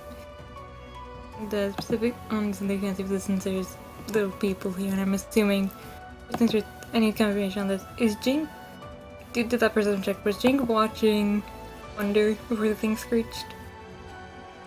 I mean, you can easily see they took... What are you trying to achieve here? Maybe I'm misunderstanding you. I'm just trying to see if Jink was watching Wonder, because specifically... I mean, that's up to Jink. I don't know. Jink, were you watching Wonder this entire time? What are you doing? No, I was just looking at the fire. Yeah. Okay. The Wonder... The brain's like, him out, whispers it, and then immediately sprints over to the stand. Alright. Tries to take a slash at him. Go for it. Ooh, wow. And I'm using a bardic inspiration for Psychic Blades. I would hope so. Roll them bones. Chill. Chill down here now.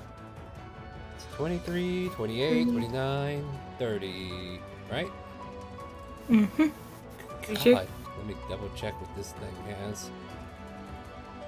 Immunities are that. Oh yeah, all of that sticks. Oh wait, hold on.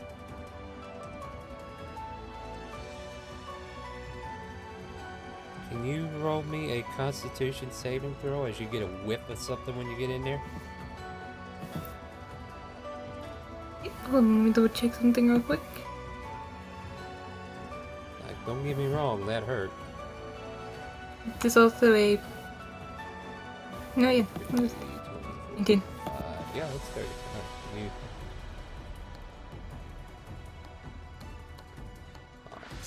Sorry, I'm being slow tonight. Alright, cool. I'm supposed to be on fire, but I'm not. Alright. We were gonna have somebody on fire, but it's not me. Anyway. Yeah, 30 points of damage. Nothing's... Let me double check, make sure that's right. Nothing's... Creature that... Blah, blah, blah. Yeah, you succeed. Alright, yeah, you feel like the air around here is poisonous, but you are fine. Well, of course, Also, you are fine. If it's a poison-based thing, if I was to make that con save again at some point, I have advantage. It's poison. Doesn't matter, you're fine. Yep. Just in case it happens again. Anything else? Then I'll bonus action healing word. Vermont.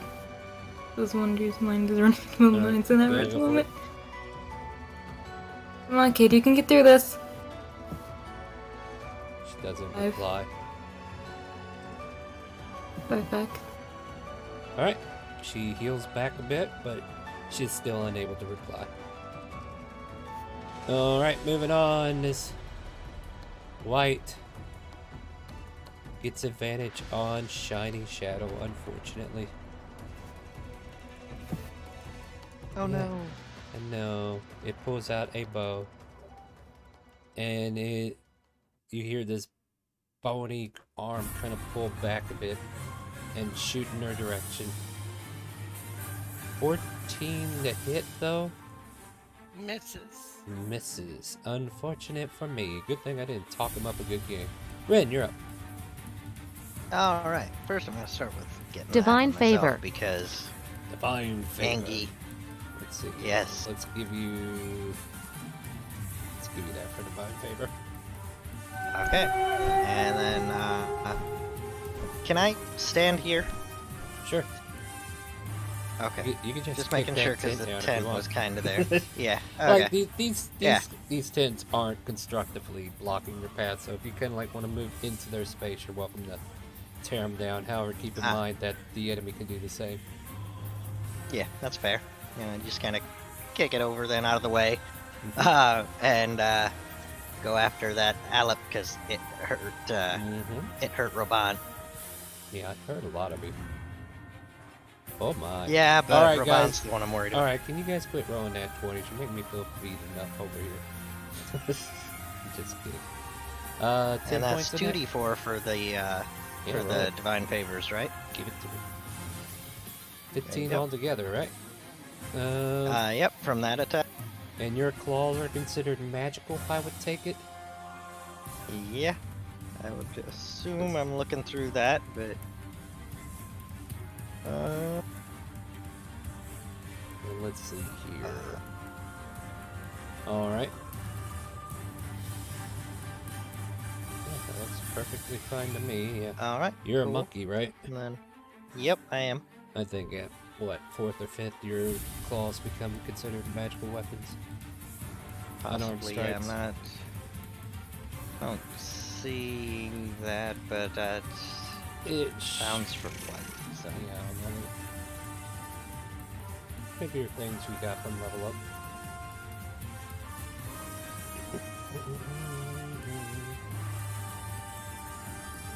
And again, let's double check, right? Yeah. Maybe you don't get it for a while, but I think, let's see, martial arts, key.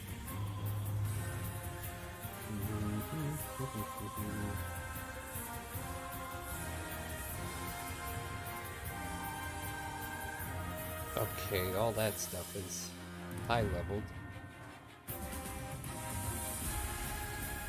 I really think I can't think of what it's considered. Yeah. Is it like when you get your tradition, or? No. I know it says you're supposed to be getting like your unarmed strikes become magical in like where is it worded for that? That's what I'm trying to figure out. Because I don't remember what level that happens. I think it's like 4 or 5, but I could be wrong. Key empowered. Oh my god, it's 6th level. Okay. Oh my god, so okay, so you're not magically inclined. Okay, cool. Nope. Guess not Okay. yet. Yep, that definitely changes things. So let's see here. Yeah, that's unfortunate. Yep. I mean, still good rolls, and I think the radiant damage will stick. Mm-hmm. So that will be +5 back to it, basically. Yep. Okay, cool. And No, then- yeah, we're one level off. That's fine. I knew we were going to get there eventually. 15, Yep. 20, So then that is a 15 hit hit. as well. 20 hits. Yeah, you're crossed with someone. Okay, anything else? There's the radiant, and Got it. Continue. Is there anything else? yeah, we're gonna do 2 more with a key point. Okay.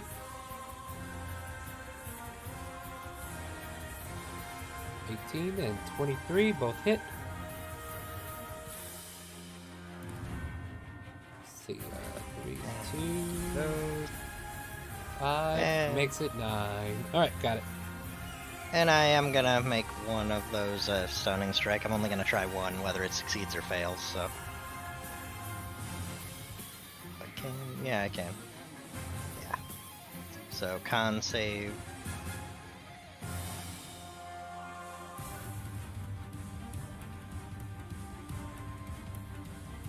And I don't know where to find my DC.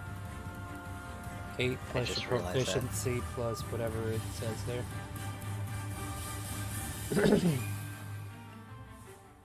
It doesn't says. What is the condition if you become? Is it all? Stunned until the end of your next turn if you fail it. I need to check something in there. Man, I don't know why, but I feel like I'm forgetting a lot of things here lately.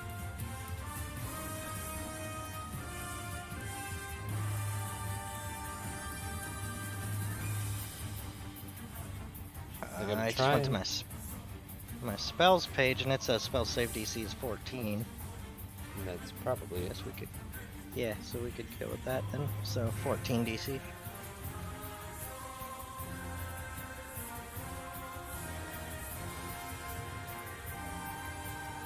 What save is it again? I'm sorry. Con. Woohoo! Oh, It fails. I suppose it fails. Yep, and then that is the end of my turn. Unfortunately, Shiny, that's the end of yours as well. Chink, you're up. Okay, Jing's gonna move next to the artillery gun here, and I want to cast Tasha's on the Flame Skull.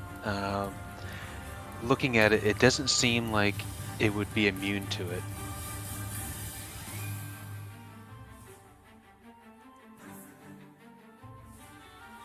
Yes, no? I'm looking. Because basically this makes it do...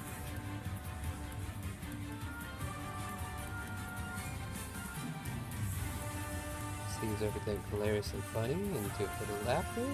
Target is see fall prone.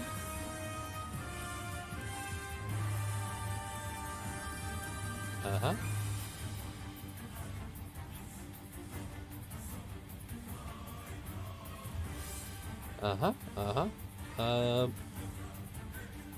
Huh. So it is immune to one of those conditions. Or actually, I guess that is the condition, right?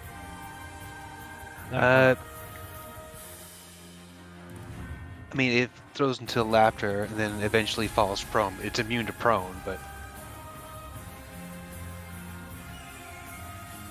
Let's see, what is that? A wisdom save?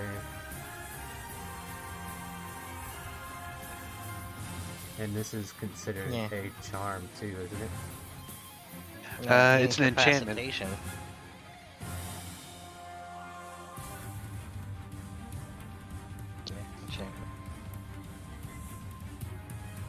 Yeah, I guess it really depends on what you mean by charm. Is it like charm proper or Because basically enchantment you're trying to charm it into not attacking and laughing. You know what? I'm gonna ask Google because I don't want to roll this wrong and see if there's something else out there.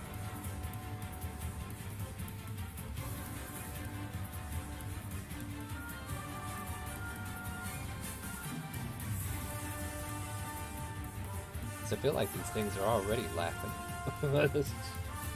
Yep, just as long as it keeps laughing and nothing else, we're good. Well, that's the thing. I don't know if it would resist the fact that it wants to do something else. Okay, that's not what I was looking for.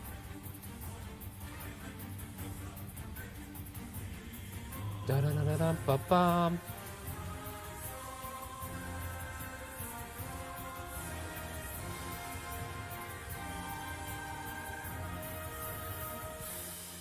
Let's see here. What? These people aren't helping me, and I'm in the middle of trying to hurry up.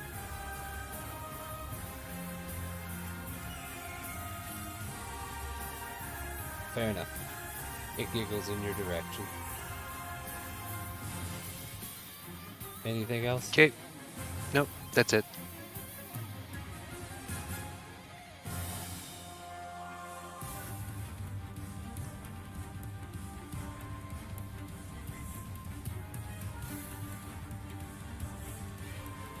So,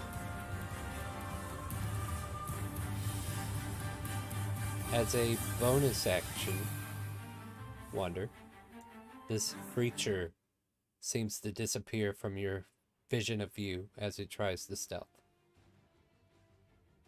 What's your passive? 15. Good news. You still see it. Takes a bite and a claw for 15 and a 24 to hit.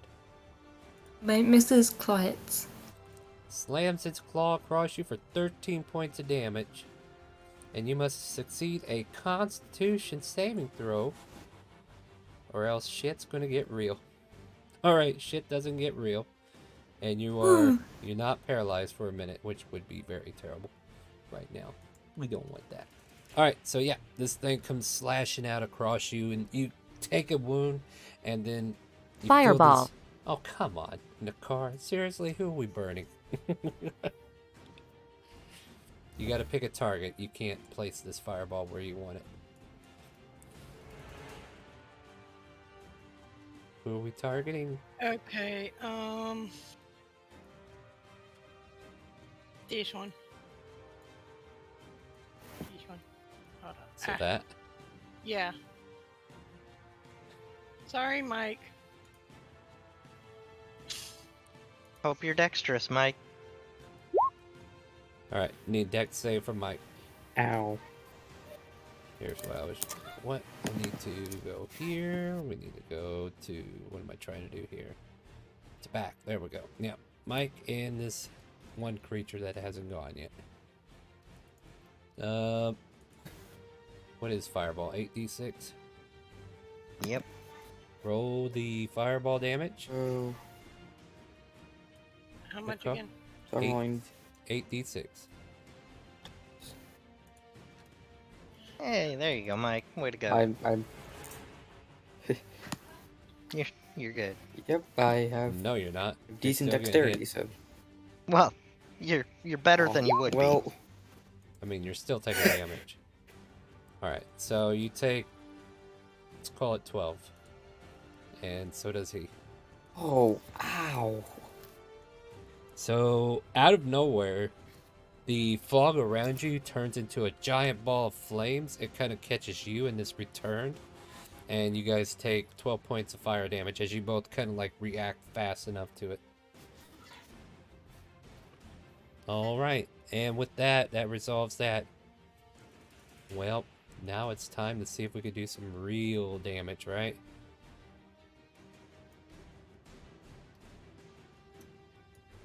Oh, please, no, I don't want to die yet. No, please. Oh no, I'm so sorry, guys.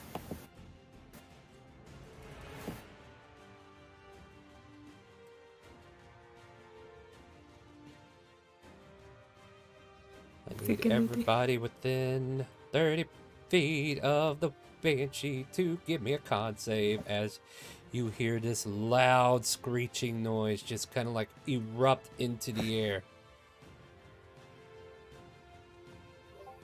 So even Oh, me, I'm even so though- gonna die. Even you, even if you're paralyzed, and Rabant as well. Con. Oh, yes. I am going to, Doesn't yeah, look too that- good. plus 10 to There. next roll. Oh I my, that fixed. doesn't look good either. Oh no, no! I held 16 and got hopeful. Mike, it was good knowing you, Mike. Oh no!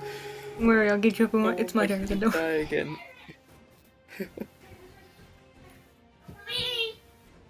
Alright, so on a success, everybody else will take...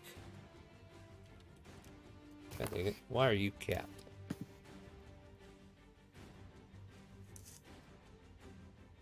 Only 6, okay. No, that didn't help, Jink, because these skulls can cast Fireball.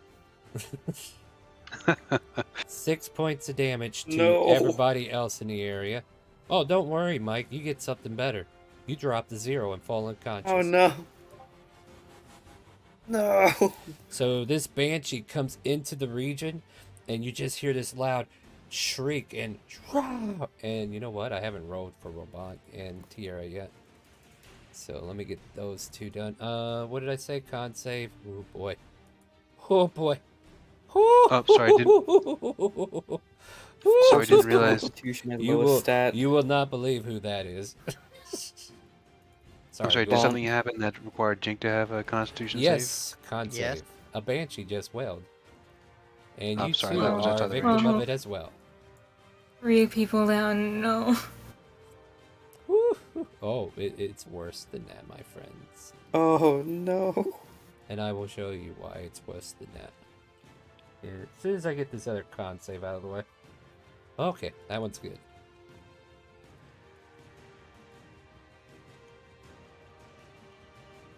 There.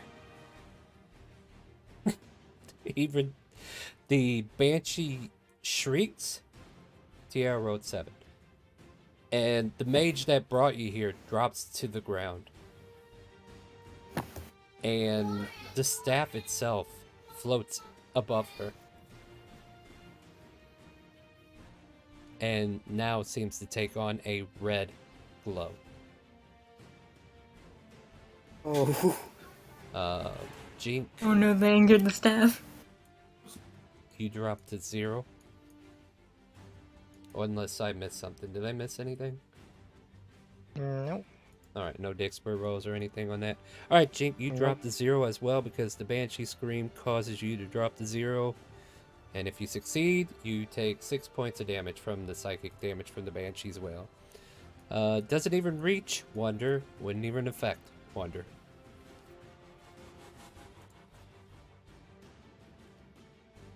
Alright, just so I'm clear, it doesn't do 27 points of damage, it just straight Drops reduces you to you 0. straight to 0. Yep. Even this character that had over 100 HP dropped to 0. That's how fun Banshees are. Jeez. You can stun all these creatures you want, guys. I decided to mix it up today. I decided to mix it up today. Alright. So, let me see what the staff is going to do. Well, on the bright side, the Flame Skull is released. Ah, that is true. Oh boy, that is sadly true. Alright, so... That's unfortunate. Yeah. So, yeah, it started to chuckle. And was like, what happened? On a fail, creature drops to 0 HP. This does not say it kills you outright, so... It doesn't say you're stable either. I guess death saves are in order, right? So T makes her... Oh god, T. Well, this would be great. One of my main characters dies. That'd be great. Love it. Let's do it. See you later, T. But the staff itself seems to be casting magic of its own.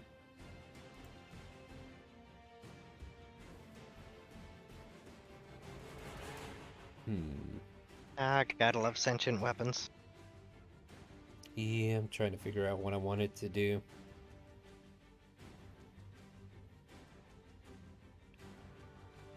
Huh. No, we don't want to do that. I was going to have it cast a wall of fire to protect T, but that's not going to work. Yeah, fireball might be good. We'll do that.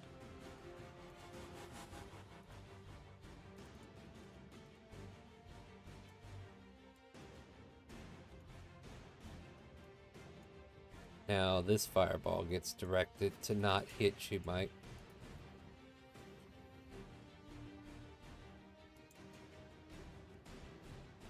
That's good with the DC of 20. Yeah, let's see here. And fly damage. Alright, the dead person is casting fireball? No, the staff is casting Their fireball. staff is. Okay, gotcha. Yeah, and that might even draw some attention to you guys. Like, why is that staff doing things? Not the first time that we've seen that happen. Yeah, but not everybody might have seen this happen. True. Unfortunately, I didn't get this thing in there either. God dang it. Alright. I'm having all kinds of fun here. It's amazing that we don't have a lot of people keeping me on my toes.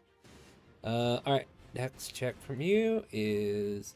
Yeah, you're going to take full damage too. Alright. So 31 points to both of these. And you just see the staff kind of like take a defensive staff as its... or stance. As it kind of like spirals above her, and it seems like it's ready to knock away anyone aggressive that approaches the corpse, or the body. Not the corpse yet. Not the corpse yet! However, comma. Comma chameleon? Oh no. It comes and goes. It comes and goes. Oh, wow. I'm sorry, I gotta get to the map layer, because I moved it all the way to the map layer for whatever reason. Kind of like get it out of the way. Yeah, it's gonna be one of those days, my friends. Let me check something though,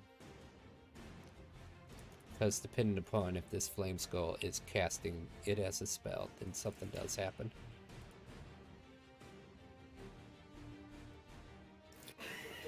Am I about to just die? No. You watch as the staff that's in the air spirals and sends a counter spell, and this flame skull's fireball dissipates before it forms, and the skull just cackles and cries and screams in anger and moves about the camp. I mean, if you want, we could deal with that. But I think this thing would go after living bodies first. Let's see what That's we got. fair.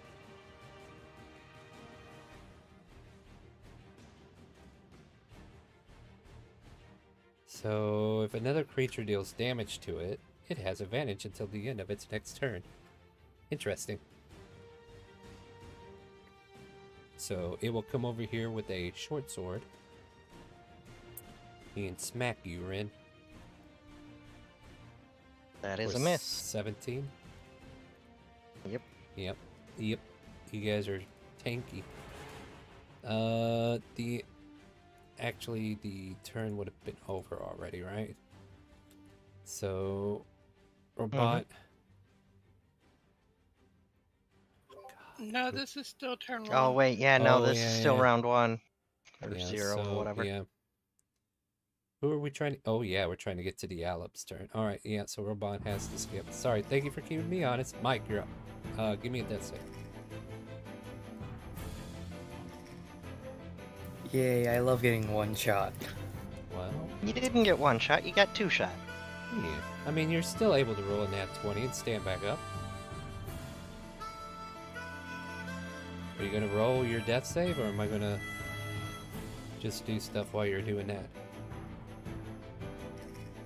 22 to hit Wonder. And hit.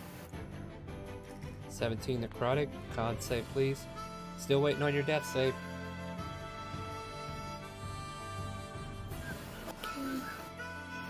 Mike, death save, please. What? Is that a Findle Thick I just see join the chat? The perfect Yeah. time! I don't know. Yeah. Did you see a Welcome, friend of Pendle. You Johnny? sure I saw the this roll time. 20 names move to a little to the right, and apparently a new name was received. Mike, if you We don't need roll you, that Fendel. death, if I don't see that death save, I'm gonna call it an automatic failure.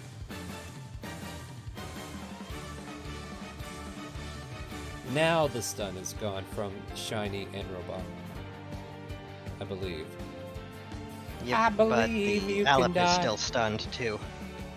Well, that helps end its turn faster. Yes. And it will drop at the end of your turn, right? I Wonder. believe so, yes. You're up. Wonder's taking the shadow gas. Make a Things con save, I believe. I'm going to double check. With the advantage because there's poison. Yeah, well, let's see here. Any creature that starts its turn lets it see the con save or be poisoned. 10. That fails. What do you got? Well, hold on. On a successful saving throw, you are immune. Alright, you're good. You're good. Inspiration. Oh, you can have that anyway. You want inspiration, you got DM inspiration for a later date and time. So yeah, that's why I wanted to read. I want to make sure that if you succeed it, you don't have to make the check anymore, which you don't. So you're good. Alright, Okay. so in that regard, you have inspiration for whatever comes next. What do you want to do? I'm using my inspiration, hold on. Ooh. I mean, who are you going after again? This ghast? Yeah, that's Hmm. not very effective, unfortunately. Now I have to make a decision real quick. I mean, As I look through 3 bodies. well, yeah. I don't know, it's a good way to decide to roll it up. Yeah, that makes sense of why I Wonder would do that. I Wonder is gonna shout out to Tiara. We still need you, Tiara. Come on. Alright. And- Word. Yep, healing word. Like I said, just give it to them when they go down. And Yep. your healing word reaches her earlobes, and she kind of staggers. Well, she will stagger to her feet here in a moment. But her eyes open, realizing that she suffered a Banshee's wail. Anything else? Nope, I used my action and bonus action.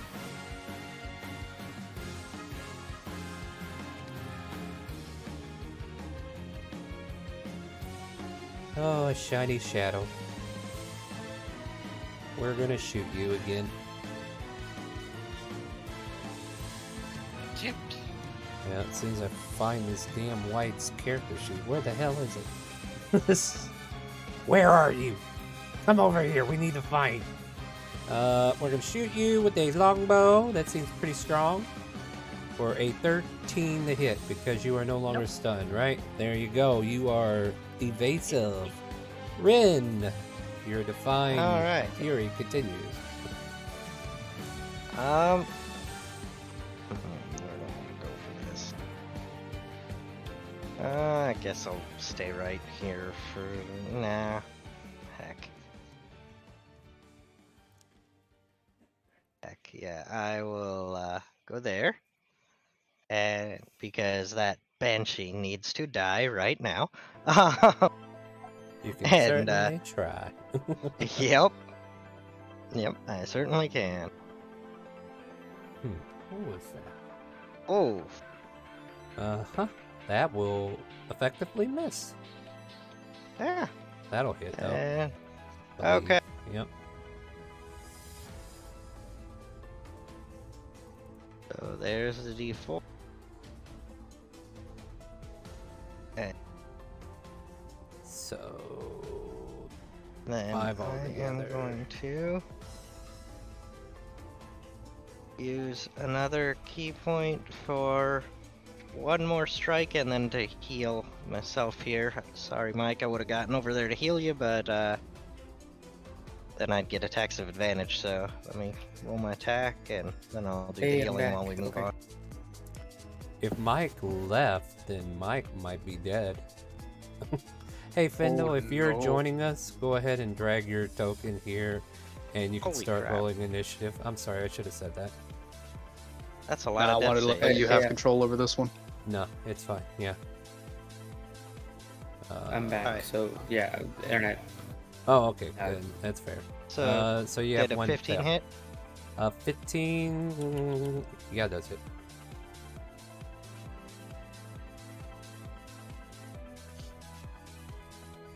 Alright, so 10. 3 of that radiant. All right. Anything And else? then I will figure out my healing for the other one here while we're going through, and I'll just put that on. I punch myself. No. Yep, I slapped myself in the face to psych myself up, you know? Alright, Shiny, you're up. Shiny's going to move over here. I kind of step over Mike's body just to take this hit on the Banshee. Sure. Flanking.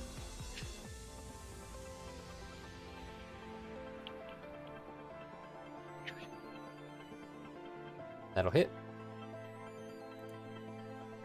That'll do something. That is a magical weapon, right? Yeah, plus 22. Alright. And I'm gonna whack it again. No, you're not. Why not? I got 2-weapon fighting. It disappears. Oh. But then I'll whack the other one. Fine. Whack the other one.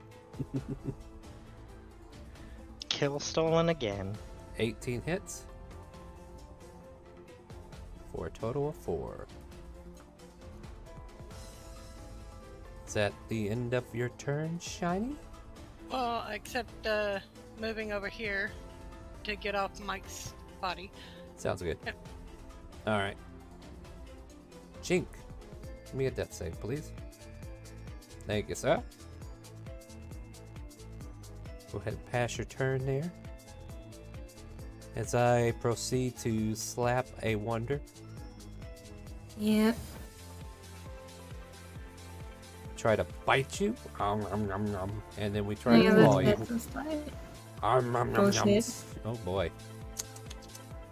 We do 9 slashing and 7 necrotic for a total of 16. Yeah, they don't even need to worry about the claws. I'm already down.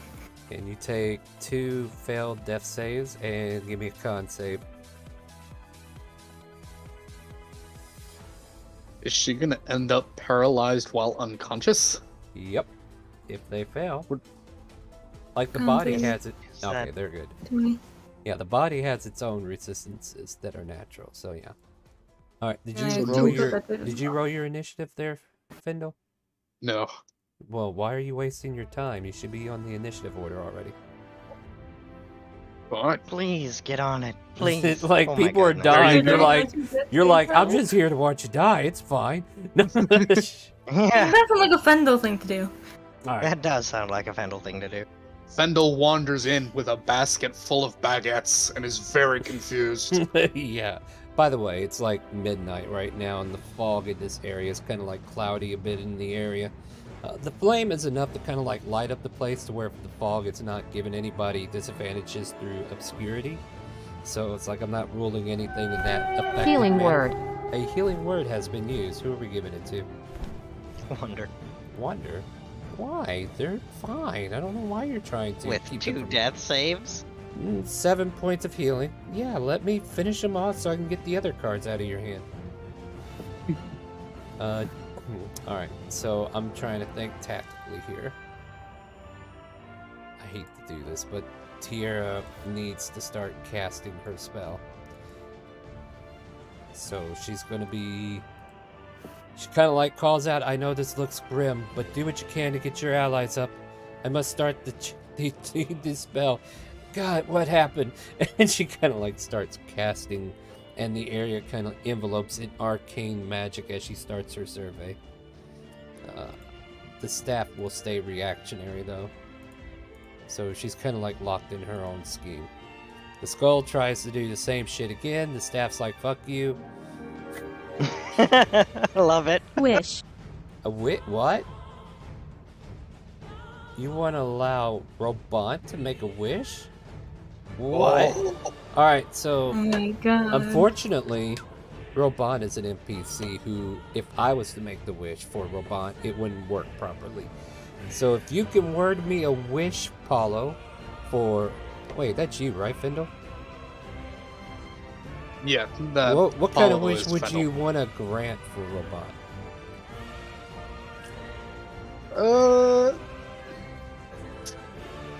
You know, I didn't fully think this through. You sure did. Gonna be honest. You want to take a moment and think about that?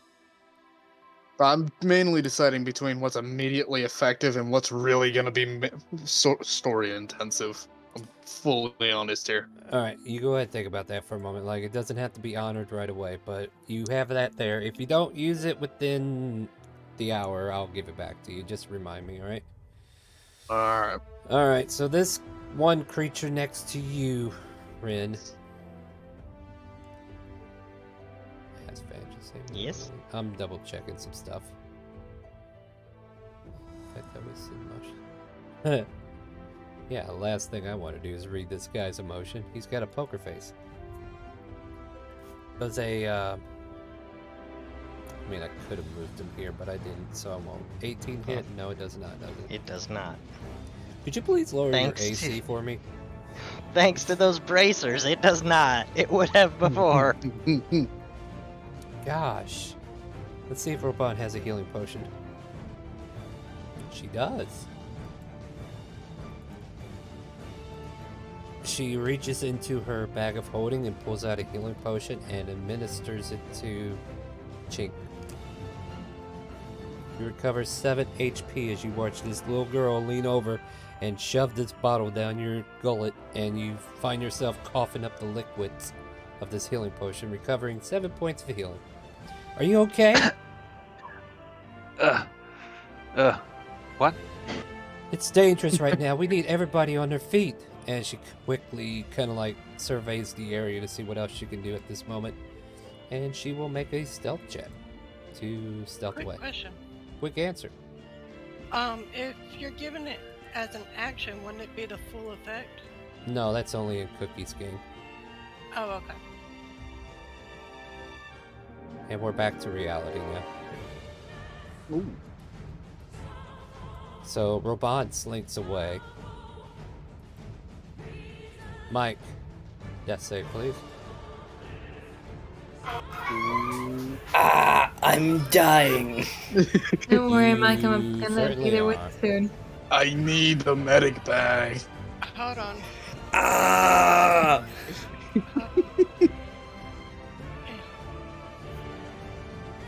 Hold on. Hold on. I can only hold so much. Natural Watch what's 20. going around. Wait, Someone no. make him die a little quieter, please. Alright, so you're giving Mike the natural 20? Is that what you're doing? Yes. Mike, all of a sudden, you revive with 1 HP and you're able to take your turn.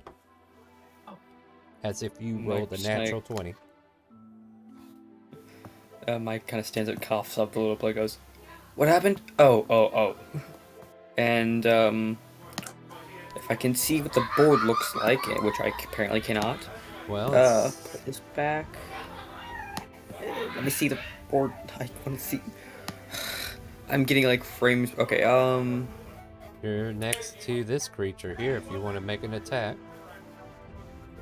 yeah, okay, I'm going to try to hit said creature. Well, actually, no, question, does Booming Blade, apply if I, like, attack? Do I add that on top of my packed weapon? It is a cantrip, so, I mean... Well, Booming Blade only affects it if it moves out of the range and the initial shot, if I'm not mistaken, right? Let me check Booming Blade. You can post it if you're able to. Otherwise, I'll pull it up on my end. So you brandish a weapon used in this spell and casting to make a melee attack against the creature. On a hit, the target suffers the weapon's normal attack, and then becomes sheathed in booming energy until the start of your next turn. If the target... So this is the thing about Booming Blade, guys. If the target doesn't move, the Booming Blade doesn't really do anything. Because it has to want to leave that area. Right, so on a hit, the target suffers weapon damage normally, and becomes sheathed in the booming energy until the start of your next turn. If the target willingly moves 5 feet or more, before then, the target takes 1d8 thunder damage, and the spell ends. And if it doesn't move, then it's not going to take damage, so use that information as you will. At 5th level, it deals an extra 1d8 thunder damage to the target on hit. Ooh. Which that would actually apply. Yeah, so, I guess I'll cast it on top of my 2, attacks here. Yeah, right. I'm not wondering about the functionality. I'm wondering about like when I cast it. Does it apply on top of my weapon? Right. Should. Yeah. Yeah, but Alright, it counts so for one I'm of just your gonna attacks, basically. It's one action. By Yeah. the way, where do you get Oh, two okay. weapon So I'm attacks? just gonna You only attack get only then. you only get one weapon attack, don't you? Weapon. Packed wait. weapon. Yeah, you got crazy shit, don't you? All right, swing away. Neither of those hit, so never Nope. mind. Yay, it was useless, but yeah, there. Yep. You could try again next turn, but at least you're off the ground. Oh, did I already smack you yet? Wonder. I don't know what. With one of your creatures, Yeah. yes. Well, I mean, if Mike's turn's finally done, I will slap them now. At advantage. 25. Oh, no. Wait. No, so the first attack's gonna get actually a 2. Ooh. Did you roll your portents today? I did the last time. Yeah, it's been a new day though. But You I'll want let me you. to I'll let roll? you go ahead. What do you got for portents right now? I've got a 6 and a 2, and that one's gonna use the 2. Fair enough. I'll let it slide. 2 plus its attack modifier will be 8, so that misses. Alright, if it makes another attack at advantage, it's gonna be a 6. I think that's only one reaction, right? Oh, sorry, you're absolutely right. One's return, that's right. But it doesn't. Yeah. So yeah. See, it makes. Oh, and I make one of these attacks. 12 to hit. Oh. Wow. All right. Benedict, you appear out of nowhere, which is pretty much the norm. With my basket of baguettes. Mm-hmm. I jitter my head in all directions. I'm so confused. I drop it, draw my sword, and I just yell as I run towards the shadow gas. 10, 15, 20, 25, 30, and I'm gonna be taking a whack at him with my longsword. All right, swing away. And roll me a con save. I need to roll a con save. Oh, yeah. And you missed, by the way. And it stinks over here. I don't know what that means. So extra attack. Yeah. It means you're poisoned now. But that will hit, yeah. No matter if you have disadvantage. Fantastic. Yeah, alright, fair enough. You smite this thing, give me some damage. I need to see some damage. Roll the Of course. So that's just from the sword, and then we've got to add the extra. Yeah. Oh, what? Oh, God damn it. It's 19. Okay. Sorry. I'm only using first level spell slot, so that's gonna be 3d8. You should be able to select it, right? And then it'll Select ask what? you the smite. Or wait, no, this is actually embedded in. It's just a feature. It's not a spell. I thought there would be a macro for it on your character sheet. You would think so. All right, well, do what you got to do. 1d8 3d8. or cast away. First level cast, default 2d8. It's undead, I'm assuming, so extra d8. Let's see here. Yeah, I think so. Go for it. That's an extra 11 points of radiant damage. And that stench poisoned you, but you managed to finish it off. Fantastic. Wow, you rolled a 5 for initiative. Anyway. Yes. All right. And that is end of turn. This stun wore off earlier, right? Yes, correct.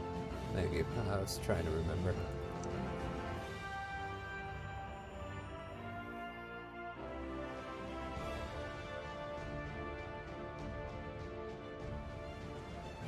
Oh.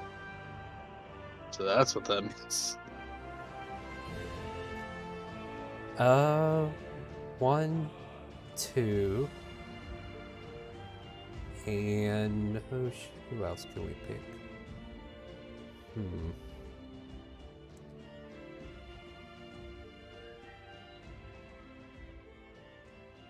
You know what? Let's make it Mike. Alright, so I need Fendel, Wonder, and Mike to give me wisdom saving throws. Oh boy. No, not What's again. it doing? That's a small question. Not Remember, again. what is the It's construct? God damn it, this is my towards you. proficient one too.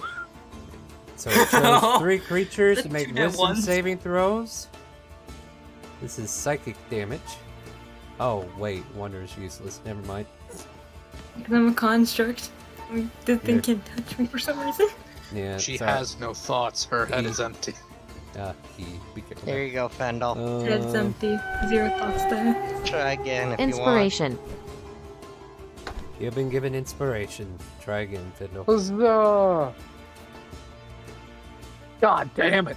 No, Well, Well, it's slightly better than a better. 9. Alright, so we'll make it Fendel, we'll make it Mike, and then we'll make it useless on the 3rd, and it realizes it can't do anything to that.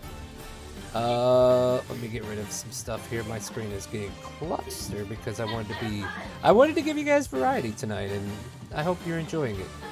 So we take 1d8 plus 3 damage for failing. Ooh.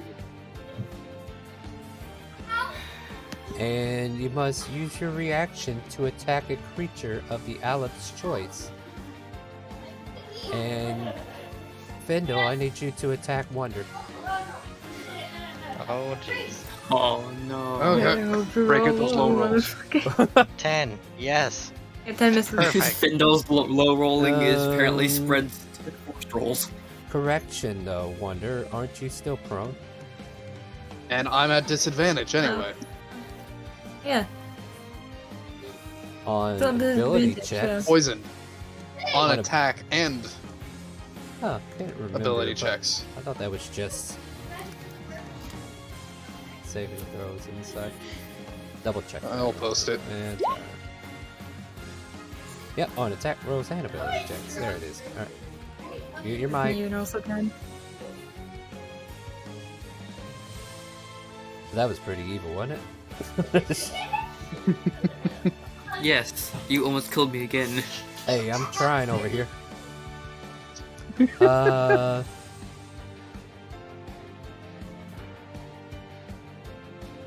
Okay, yeah, it looks like it's a saber suck after that. Alright, cool. And that'll end its turn. It does not want to move. Wonder, you're there as you watch as Fendel try to swing at you. I'm gonna get up. First things first, stare at and they'll like, what the fuck, man? And take a swing at the rain. Take a swing. Wasn't me. I swear. The 20, voices. 26 hits, and you don't know why, but apparently it was engaged from the other side. Roll damage. And I'm gonna use a Bardic Inspiration to do Psychic Blades. Give me the- And Settle down there, Oh my. Trooper. 29, 30, 31. Did you get the crit damage on that or no? Yes. Because Robot is secretly behind the Wraith. Yep. Anything else, Wonder? I can see the flames going close to Tira, so I'm gonna shout at Tira, keep on your feet, and cast Healing Word. Because I do not want her to go down again. I mean, you should just wait till she goes down again, though.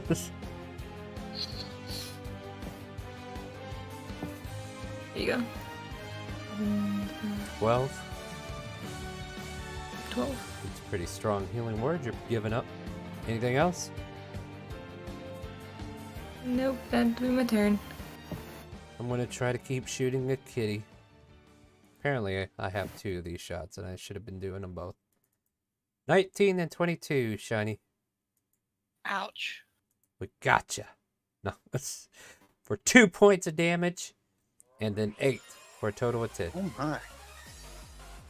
I don't know why I felt the need to tell you what a bow's extra damage is, but it did. Ren, you're up. Alright.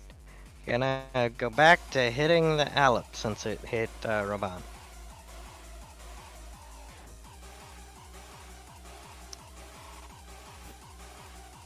Settle down, folks.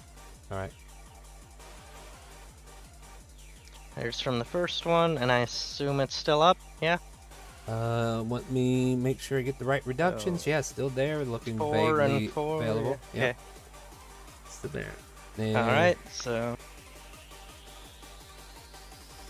Then, another 4 plus 4 for the and then it disappears. other one if it has the regular.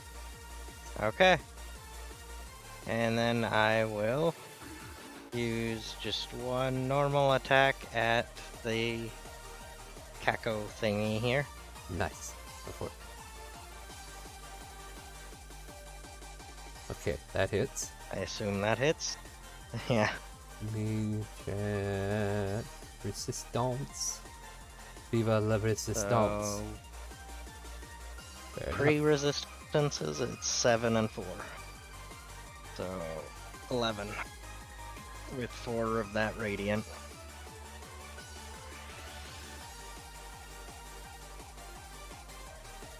All of a sudden, you kind of like feel like the air around this creature gets a little hotter. Oh, that feels nice. Yeah, it might. So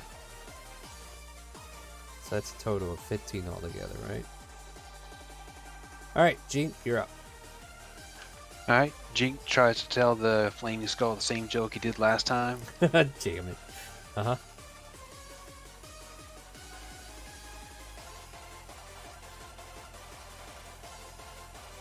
Using the same joke, too. Nice. Let's see here. That was wisdom, was it? Mm-hmm. Still doesn't get it, but it's laughing.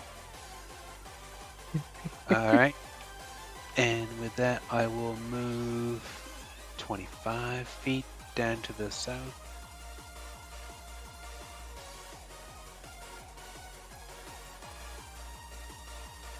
And let's measure this out.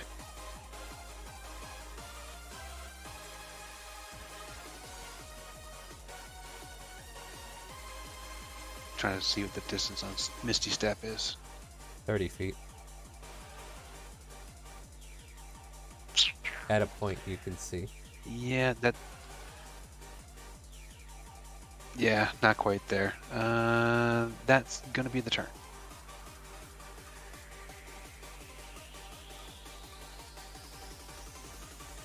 Then again, you couldn't cast Misty Step anyway. Spell slots. Shiny, you're up. I'm gonna go over here and flank and whack. Swing away?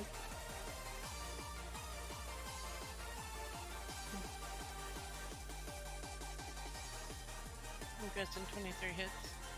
That would hit.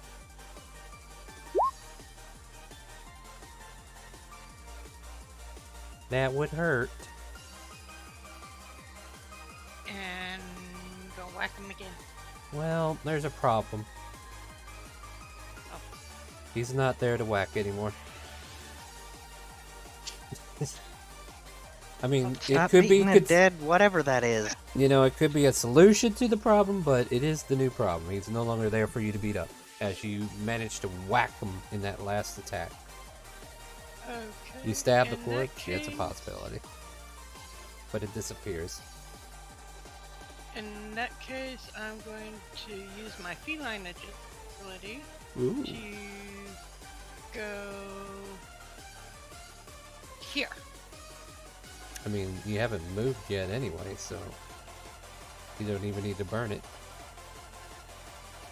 No, I did. I moved from Oh, did you? right Alright, here my bad. to right there. Alright. Go ahead and okay, 25, I'll take it. Go ahead. Roll damage.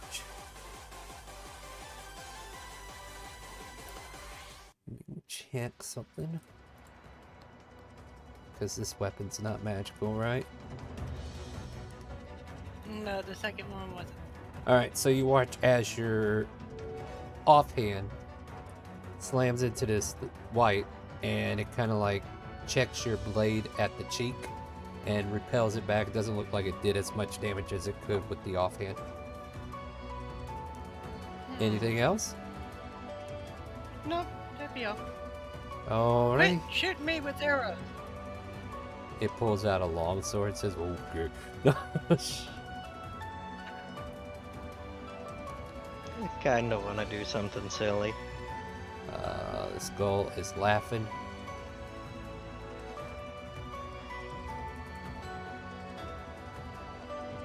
I kinda wanna revive the flame skull.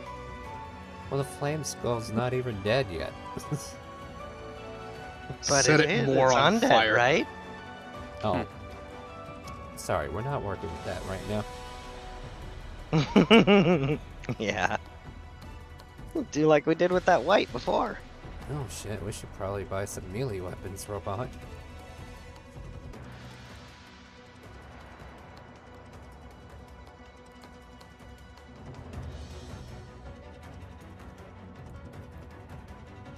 So Robot pulls out her short sword, manages to stab it through the wraith. However, the wraith kind of like her stab kind of like lingers there, and it's like she's pulling through it, but it's like tearing a curtain, right? And you watch as part of this wraith just kind of like divides a bit and then reconvage on itself, or recongeal on itself, I guess is the word I need. Converge. It's converging. Mike, you're up. Mike hexes the wraith and then double Eldritch blasts it.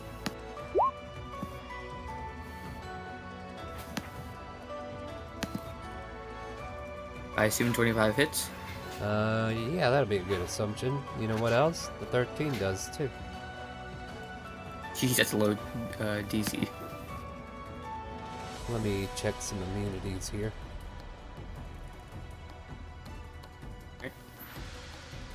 So nice damage. Yeah, unfortunately, if I'm not mistaken. Let me double check something. This is actually force damage. Okay, that's good to know. Alright. I was about to say, this thing doesn't do nothing. What was your... Are you going to roll the damage for the other half? Yeah, I did did roll it 6, twice. 6, 9. Are you and, forgetting also you the hexed hex. it? Yeah, you did. Where's the hex? Yep, damage? I mean, if you don't said want the you- damage, I can go on, but, you know, I figured you might Oh no, want to. I'll do the necrotic here. Is it resistant to necrotic Oh, since it's okay. already dead? If it's necrotic, don't worry about it. Yeah, alright. I So realized you it's feel probably like already your dead. hex gives it the giggles. You can almost hear giggling in the back of your head. The flame skull's laughter is contagious. Okay, is that the end of your turn?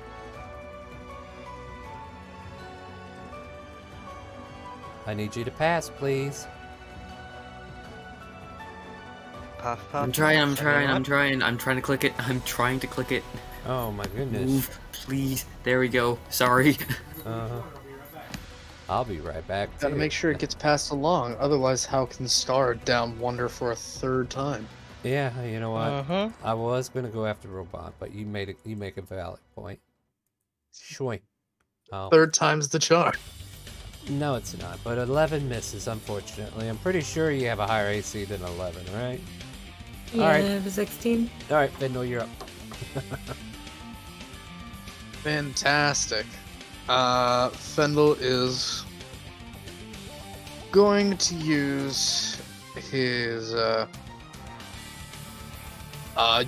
action cast Shield of Faith upon Wonder.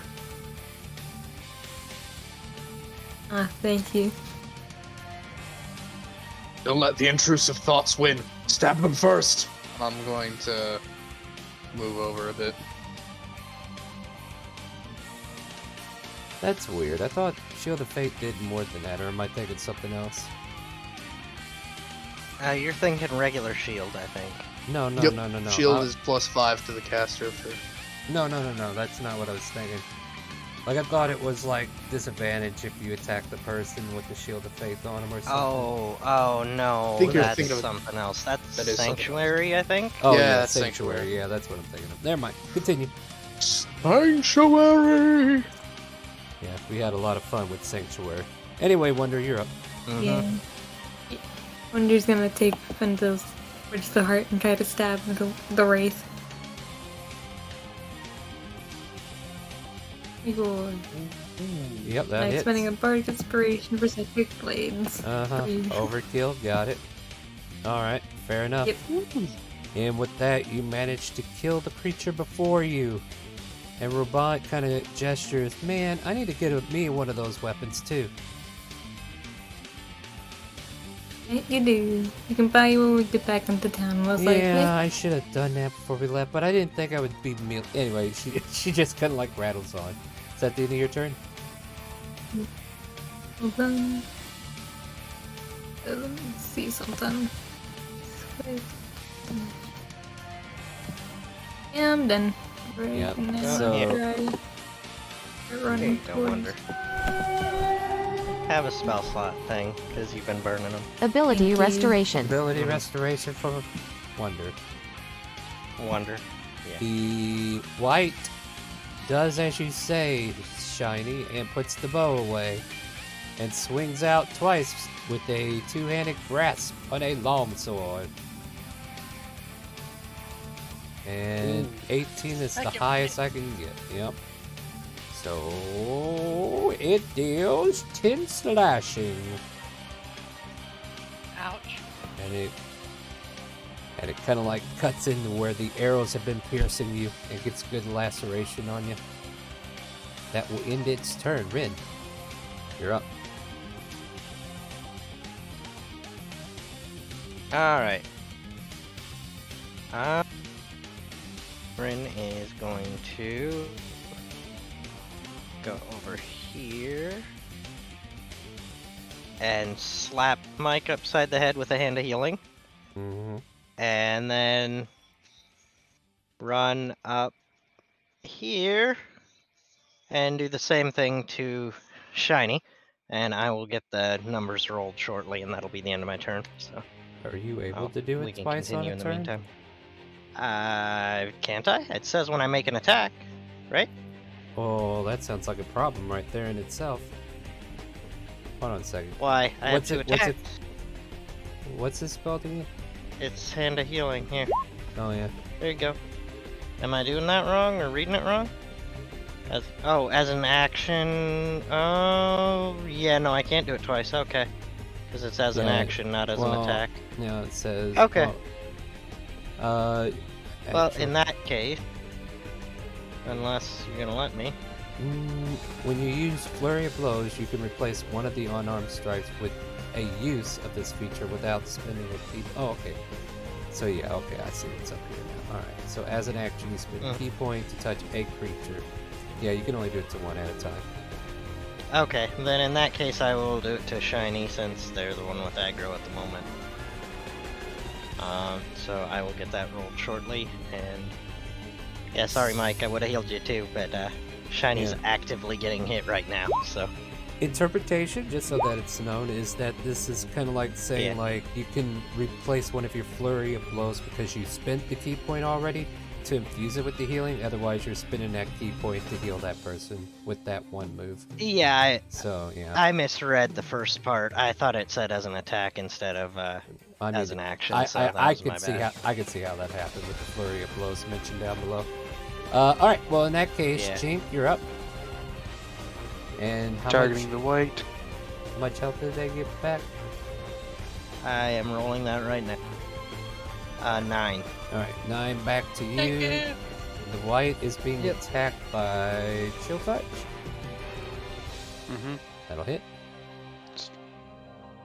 Isn't that necrotic? That is necrotic.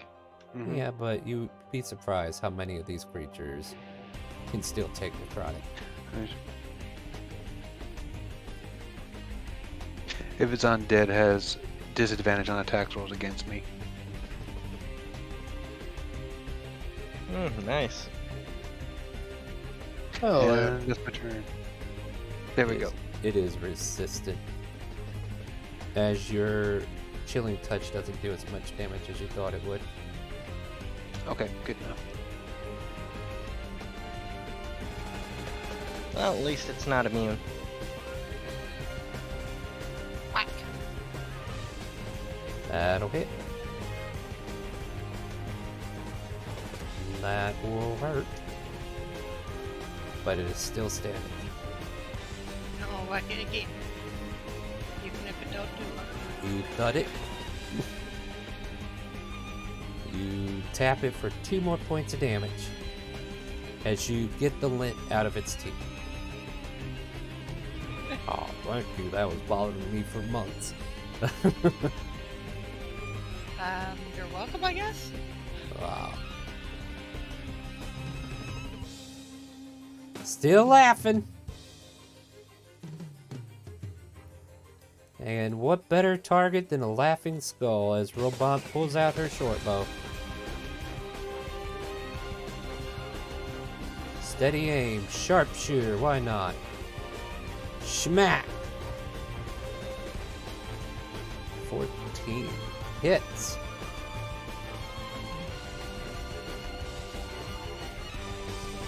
You see a Skull large... gets a saving throw. Yeah, you... Okay, yeah. You see a large chunk of the skull kind of like spin off. And yeah, I'll make that saving throw for him. As he's trying to determine whether he wants to keep laughing or not. And it's like, hey! What's the meaning of this? But Robot did some serious damage. Mike, you're up.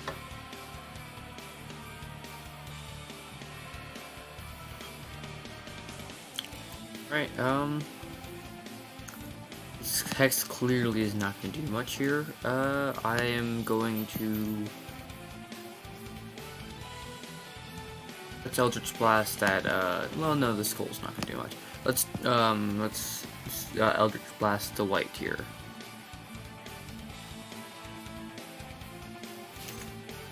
Alright, and I'm sure that's it. Yep.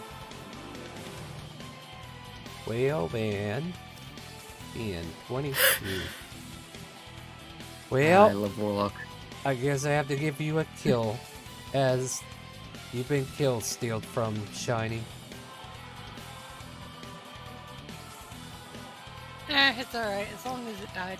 Anything else, Mike? Bendo, you're up. Alright. I'm first going to expend 5 of my lay on hands in order to cure myself of poison. Fair enough. I think you get to make a... I'm then going to run up 5, 10, 15, 20, 25, 30. I'm just going to yell at the flame skull and nothing else. Sounds very Findalish of you. Yell at it. Yep, Wonder, indeed. you're up. Yep, excuse me, Vendel. Just gonna stab it here. Following your advice, of course. Yep. Nah. You stab it straight through the eye socket and do no damage. It kind of like spins at the edge of your rapier. Hey, what do you think you're doing? Put my eye out? Ha! They have no eyes. Anything else? Let me check.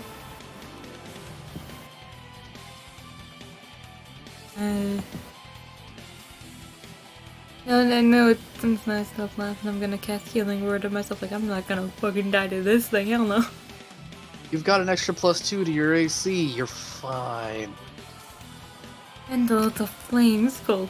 It could do more than just AC things. Fireball!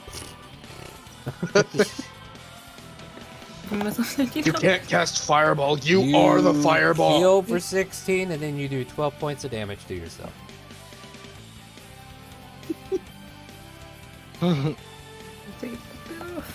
I think you're up, Ren. Alright. Yep. It's my turn. And run up here and get to smacking. Get to smacking.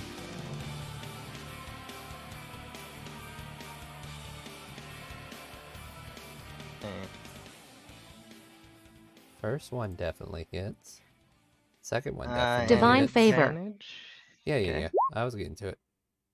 What's going on? And Ren already has divine favor. I'll reward that back to you. thank you, that. though. Yeah, you missed that part. Just checking some resistances.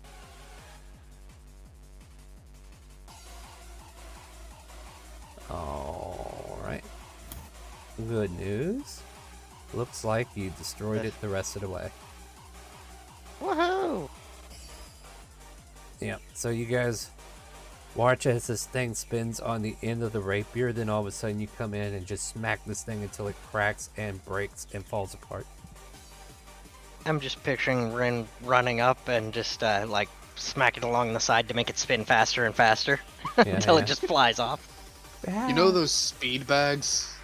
Yeah, exactly. Just kind of like that, except spinning around until it just flies off. So in this moment, go ahead. Yeah, in this moment, the fog still remains and the current threat has vanished.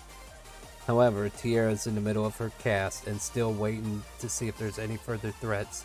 You guys are given a moment to kind of like congregate in the area, and then you go back on the defensive as she is now officially locked. Because turn 1 she didn't get a chance to start, but now she is officially locked in the casting of her long spell. So what do you guys want to do in the... Rin's gonna give Mike a potion of healing. I 100% take that. Sorry. Fendel's gonna use his blade to cut open a small slit in his forehead in order to use his divine sense. Okay. Opening his third eye. Nice. Yeah. Yeah, hold on. I'm trying to check some stuff here real quick.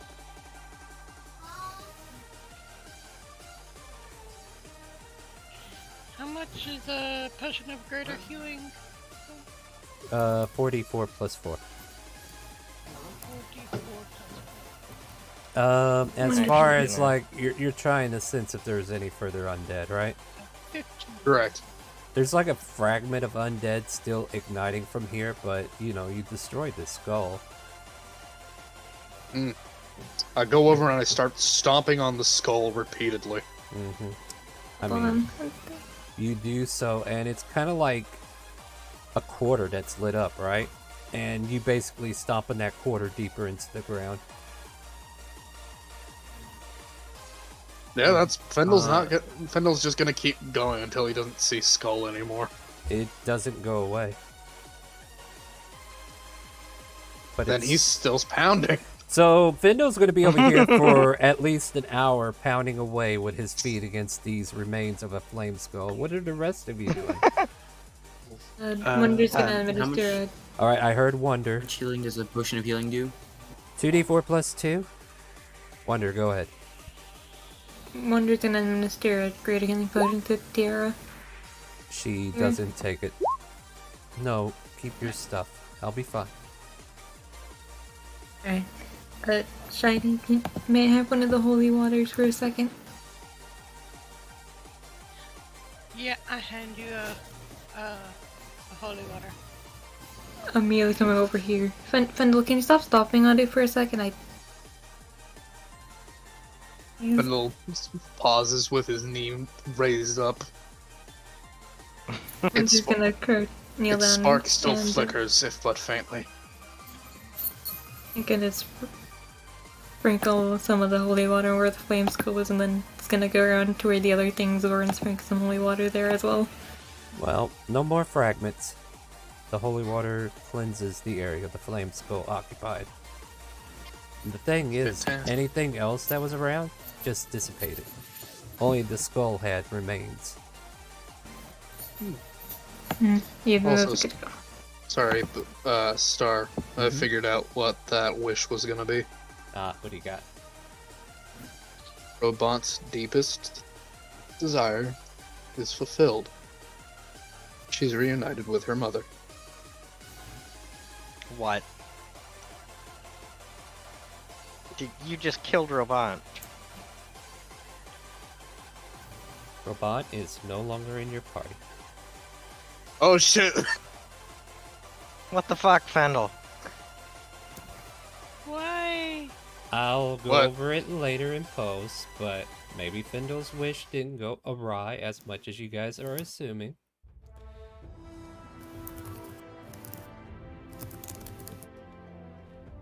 But they would no longer be here because they would be reunited one way, shape, or form, their mother.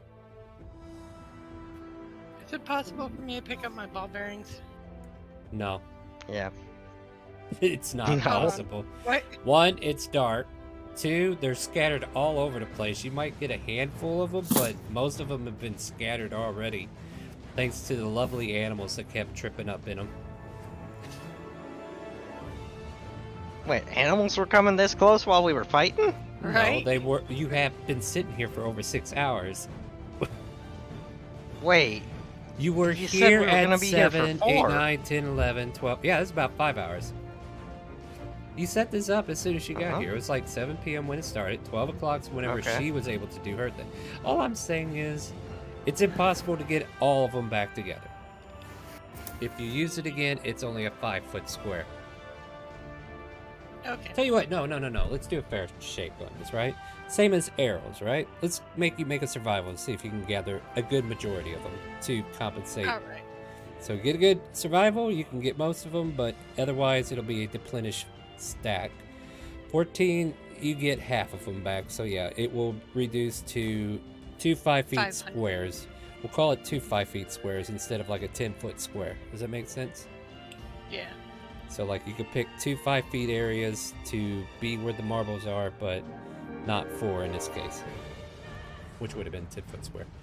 All right, so what we're going to do here is we're going to take another little break, and then we're going to come back and see if we can complete the so-called ritual surveying spell that Tierra's doing. We'll probably have one more round of combat. Who knows?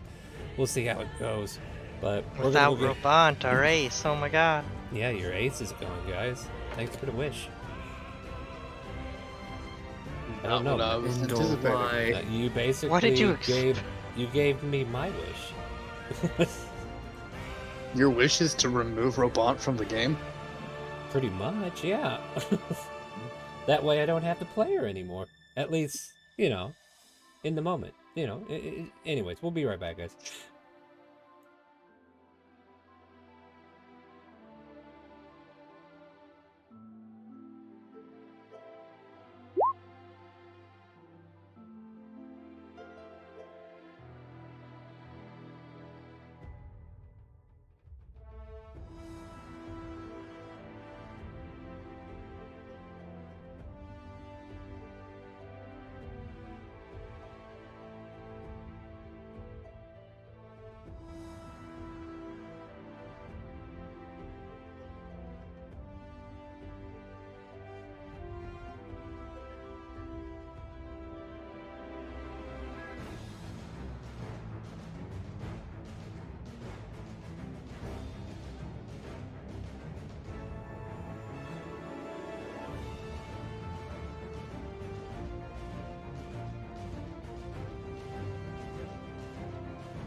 Viscera. Viscera.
Little son! Little son!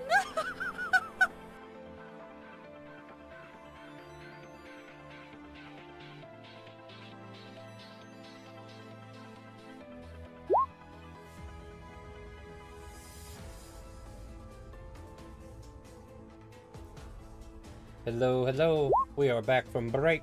Let me go ahead and open up all the chat channels so we can hear everything.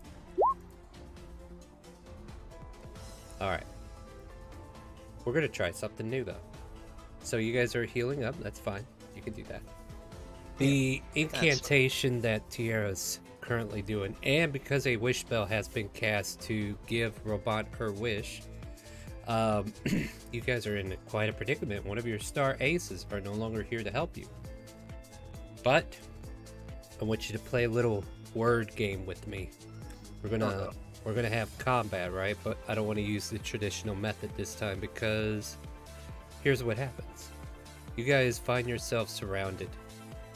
Slowly from the ground, you can hear the ground kind of like tearing, hands coming up, and these creatures wrenching themselves out of the ground. You basically see zombies pulling themselves from the camp. And I'm going to go around, and we're going to go from left to right.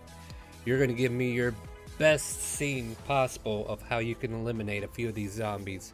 And you could be as creative with whatever you have. Like if something you think would be a combo off of 3 things you can do in your combat turn, I'm going to allow you to do it. And you can just kind of like paint a picture, right? We're going to paint a picture in this moment of how we protect Tiara to help her keep her cast up. Does that sound like a good idea to you guys, or do you want actual combat? I think it works for me. It should help minimize the amount of time we spend in combat. Yeah, and use this as a moment to role play what you're actually doing in battle. Talk to your comrades, involve everybody on your turn, and if somebody is saying something to you on their turn, you're allowed to react. You're allowed to give them a like you can confirm and say something back. You guys can banter back and forth. But basically, it's kind of like paragraph roleplay, right? I want you to just give me this scene. Tell me how you take out some of these zombies that are coming up. And the reason why I say this, I could pop 20 zombies on the page right now, but most of you should be able to take care of a zombie without any hassle, right? So I'm going to let you paint the scene, right? So Wonder, we'll start with you. You see these zombies popping up around you. Tell me how you fight them off. I'm just gonna immediately go in slashing with the rapier per usual. And finding out how loud these zombies are, there is a constant whispering from Wonder as they keep only whispering to the sword and chasing through the zombies. And every so often, if he sees one of his allies go down, he shouts out, like, "Come on, we gotta stay on we gotta keep protecting Tiara. Do this for Robot, wherever she may be." And then occasionally you'll hear him shout out a vicious mockery towards an enemy who's a bit too far away from it to get to. Where the fuck did you get your clothes? It looked seriously, you're dead. You should have better style than this. Yeah, and you're just piercing through them, right? Anything else? Yep. Alright, moving on. Fendel, how do you take care of some of these zombies? Right, so Fendel primarily stays around, what is her name again? Sorry. Tiara. Tiara. He's mainly staying around Tiara, making sure that the zombies stay off of her more than anything else. He's getting in close, he's getting in rough. He bashes one right in the... He charges one with his shield, knocking it down to the ground.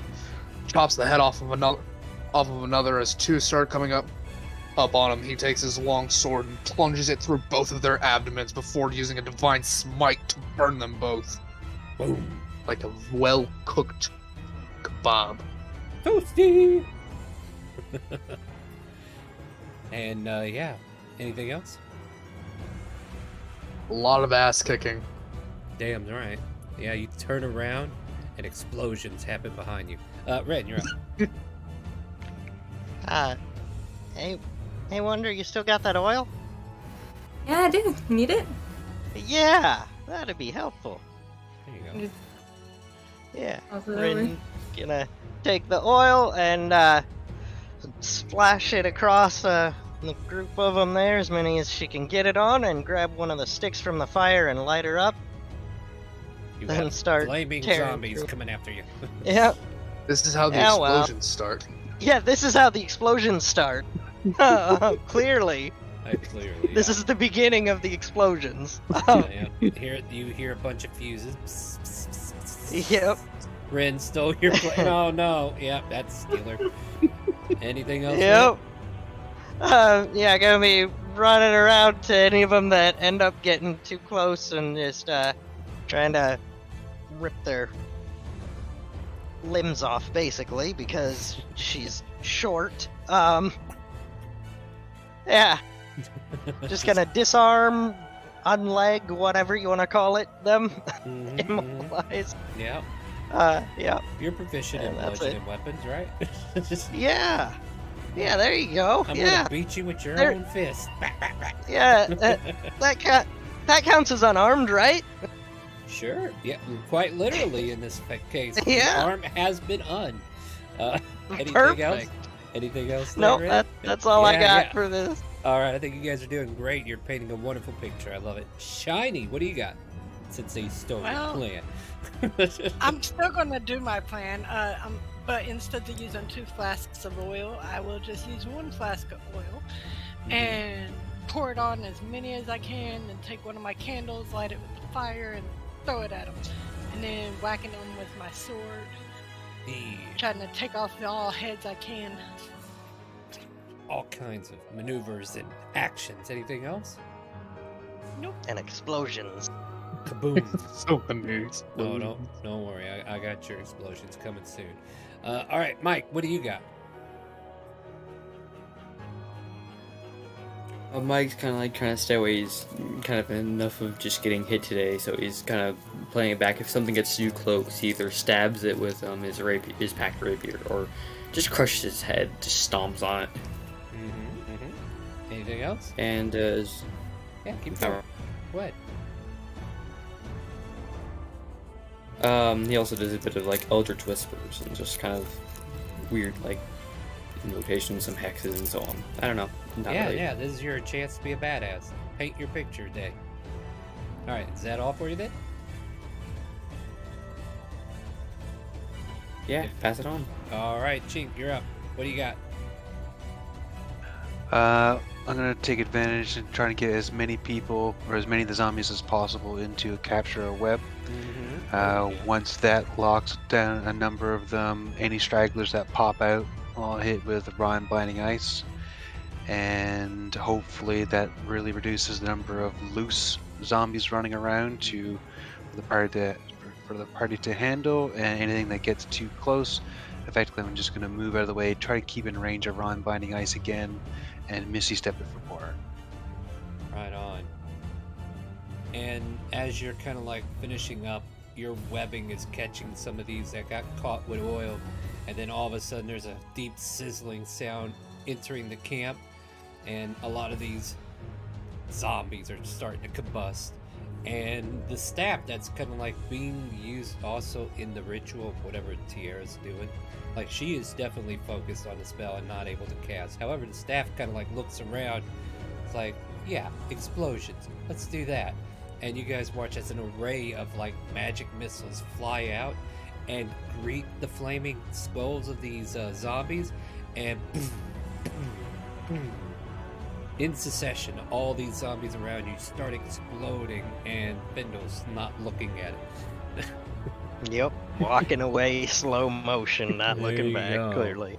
And with that, the fog kind of dissipates, and the energy around Tiara's spell kind of like centralizes. You guys actually feel that cold chill that's been like protruding at the back of your neck go away, and she completes the ritual, and she seems to take a deep breath as she is kind of ragged, and the staff seems to glow and flicker in soft blue and green lights as it kind of like seems to be gesturing something there. You guys, congregate next to her, and she says, "If you're ready, I will take you back to Shandor." Yeah, I think we're ready. And with that, get the hell out of here. Yeah. You return to the city of Shandor. I don't know. You guys want to go to the tavern? Yes. Or I can put you in the guild house. I mean, yeah, some of us are really beat up, though. Yeah. Yeah, some of us don't need to be in actual combat. Like, All right. Yeah. Okay, so question. Did the screen jump you all down here? Because I'm trying something new. All not down where? quite. Never mind. I guess it only works if you have the VTTES extension. But there you go. So you all returned. Hey, Fennel Dick included. And Shishay's not here, but Ebony the cat is kind of like settling on this table. And Tira kind of like takes a moment to rest. It's like, I'm just going to catch my breath and then I'll take my leave. But your reward, that is what you need. And you all can obtain, as this is a completion of story, 500 gold. We'll just keep it. Oh, yeah. Yep, 500 gold each. Nobody has to worry about separating it. Like realistically, you probably would have got a overall gold, but because of the way the weekends roll, you know, we have to. I want to consider that you guys get what you want, right? So Tira finishes resting, and unless there's anything you want to say to her before she heads off, she'll leave you guys to enjoy a long rest. Mike walks up to her and says, so we know what caused that. Maybe lich, you know, maybe demonic lich, you know, demons, likely, maybe? We have been researching the ethereal bleed for over a decade here recently. The ethereal bleed is caused by many people who have died in a region that reaches a certain point that it invites the bleed to come out into our world and take whatever living things it can find. The fact that we're not adjoined with the ethereal bleed is an accomplishment because your group was victims of this ethereal bleed at one point or time. We're still continuing our research to see if we can't aid you any further, because those who lose their memories still, you're a victim, and we wish to fix that. We appreciate that. Now, I have a lot of information to document as soon as I get back to the Arcana. I bid you all adieu.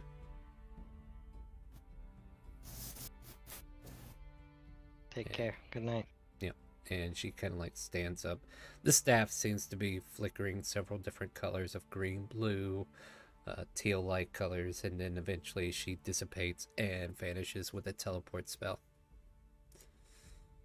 Now, you guys are able to go ahead and achieve a long rest. And at the end of the session, I'll give you a bonus, but I want to go ahead and skip to the next day because we want to know what happened, right? So, next morning, as most of you are kind of like wandering around, you don't see Robot around at all. Matter of fact, do you go check her room? Yeah. Yeah. Her belongings are nowhere to be found.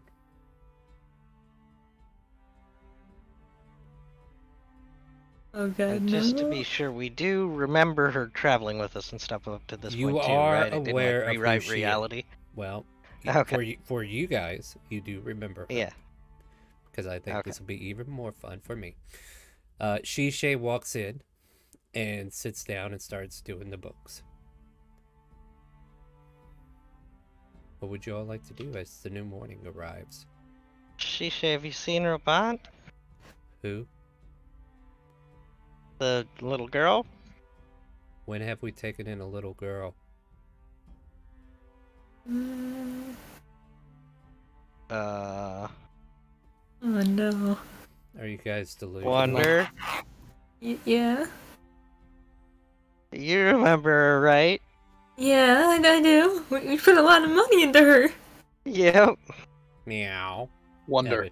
Fendel will pop up with his new assortment of weird gadgets, just whirring all about him. Hello. To locate Rabant, we must know I must know what she was wearing, or holding, or possessed. Caster? The caster, her normal stuff. All of her candy in that bag. Okay. Fendelvic will then start sitting at. Will then sit at a table, pull out a weird deck of what seems to be handmade cards, Mm-hmm. and starts building like this tower of cards to cast Locate Object. So what kind of object are you locating? I'm trying to locate Rabant's caster. Your house of cards crumbled to the ground. You are unable to find it. No good. Mike looks around and says, Bear's not gonna be happy. Bear's not gonna happy. Me and Rin aren't happy. Yeah. I don't know why you guys are in such a panic. You hear Shishay say as she's like going through the books. We have had a girl here, been raising her for the past several months, Shishay. That sounds like a very dangerous thing to do for a little girl. Uh-huh. And she was better than all of us, combined. Let's see. I mean, she did have a gun. Yeah. So I kind of want it. Honestly, if I could cry right now, I would. You guys want to take a walk around the town, maybe? Yeah. Yeah. Get some fresh air? Kind of like explore the city?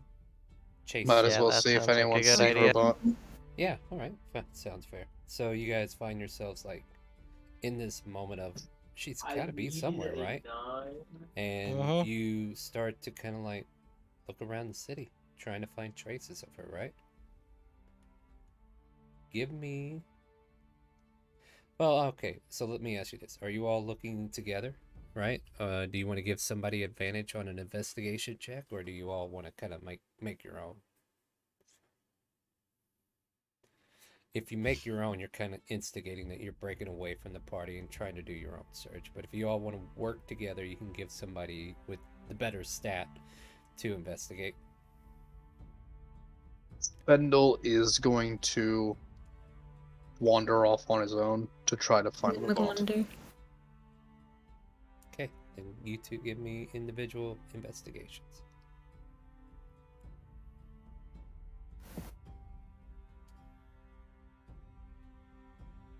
Yeah, Rin probably would have stuck with Wonder. Okay. Anybody else investigating on their own? Well, I guess everybody just roll investigation. Screw it. Or yeah, the best say I guess everybody's Yeah, just go ahead. separating. Yeah, everybody's kind of like breaking out on their own. All right. All right, Wonder? Question mark. Inspiration. Where would you look? Like, what would be the 3 locations you would look for first? Wonder Probably really high. Why are you giving them Oh, you got inspiration if you need it. Go ahead. I did. 3 locations. Where would you look? Candy stores. Where did we bring her the most is what I'm first trying to think of. Rin's here. Give me suggestions, Rin, for like places we took to Rabant the most. I have a suggestion. Nick's mentioned something strange as far as a exchange when they first went to Mr. J's for the poison. Almost like they may have known her family, possibly. Then let's check there first, foremost. All I right. like the best option for us. You find yourself going to the brewery, right? Yeah. And Jasper greets you as per normal. And you basically, like, okay, do you open up dialogue here, right? Like, what do you ask? What do you say in this moment? Does the name Robot mean anything to you? Robot? Oh, let me think for a moment. If I'm not mistaken. Yes, the little missus should be here with her mother visiting Elizabeth. Rin breathes a big sigh of relief and glances up at Wonder. And then I wonder if he's mother? Well, yeah, Oh. so... And then Rin blinks and freezes like, wait, what? Oh, yeah, so her and her mother came in and they were visiting Elizabeth here on business, I believe. Would you like for me to see if they're still available? Please? Okay, give me a moment. And takes leave of you and heads to the back. Oh, hey, Bear.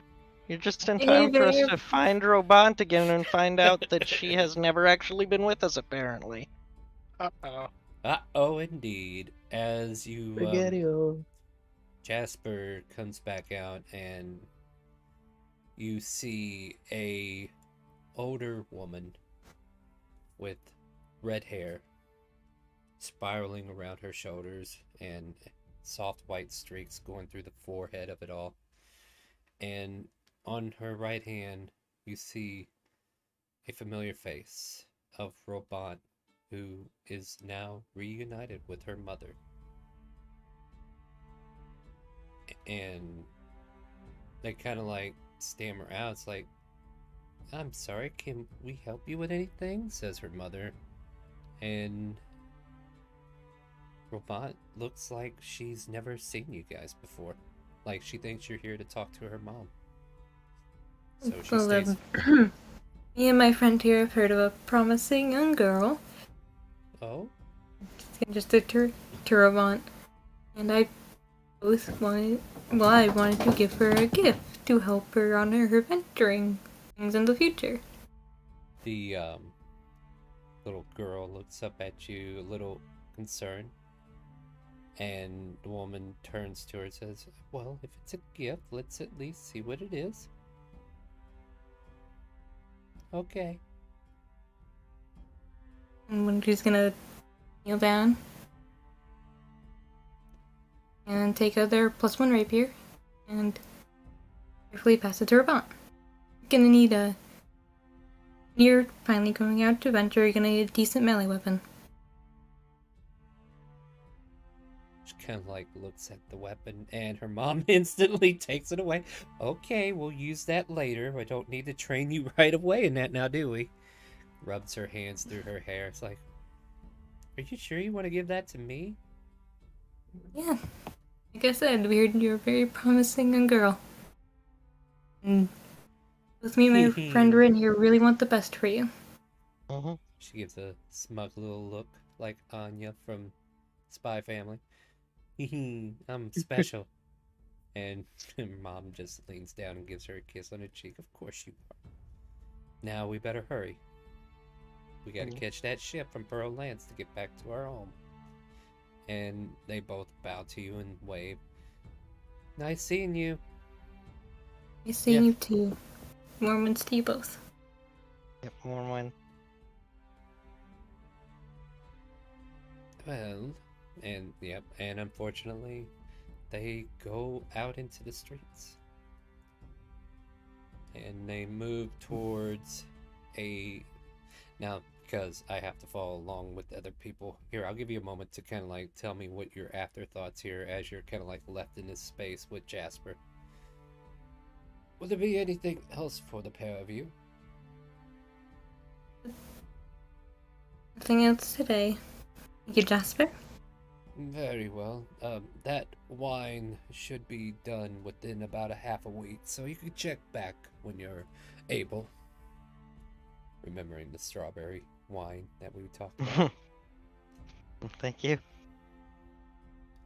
Rin has that look of smile plastered on face and confusion with obvious internal screaming going on.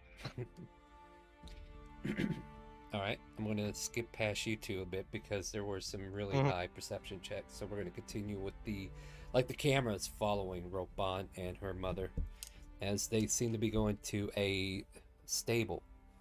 And Mike, as you're kind of like wandering the streets trying to figure out where to go next, you see that familiar phase of red hair. And Shiny, I think you two would catch it as you kind of like round the corner. And you watch as this older woman of similar stature as far as like coloration of hair, eye colors, someone just older that looks just like Robant in a way. You know, her mother. Escorting her into this carriage. And you guys are welcome to act in this moment if you feel you need to. But this woman's kind of like handing a rapier, saying, "Yes, we're adding this to our luggage. It was a gift from some very nice people, I suppose."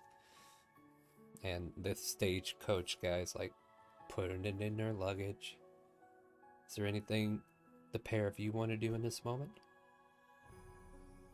Mike, being the ignorant ignorant and kind of like goes over his head sort of person he is, walks up and goes, "Hey, Rabon, who is this and what's going on here?" Who are you and why are you know my name? I'm sorry, sir. Is there something we can help you with? As her mom kind of like puts her arm protectively in front of her. Mike looks at, I'm gonna have Mike do an insight check. Yeah, go for it. And Shiny, you can interact with this as well, because like you two had similar levels of investigation there.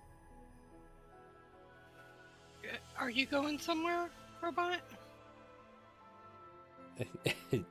Her mom's kind of like taken aback at how many strange people are coming up to him. I'm going home, she says to you plainly. I'm sorry, do we know you? I guess not. Yeah, you see the roll there? Yeah, I see it. So basically, what are you trying to discern? Because as far as like truthfulness goes, they're telling you the truth. I'm gonna try to discern if they recognize or what are they currently thinking. They don't know who you are because the way for her to be with her mother was to reverse engineer everything that happened after she died.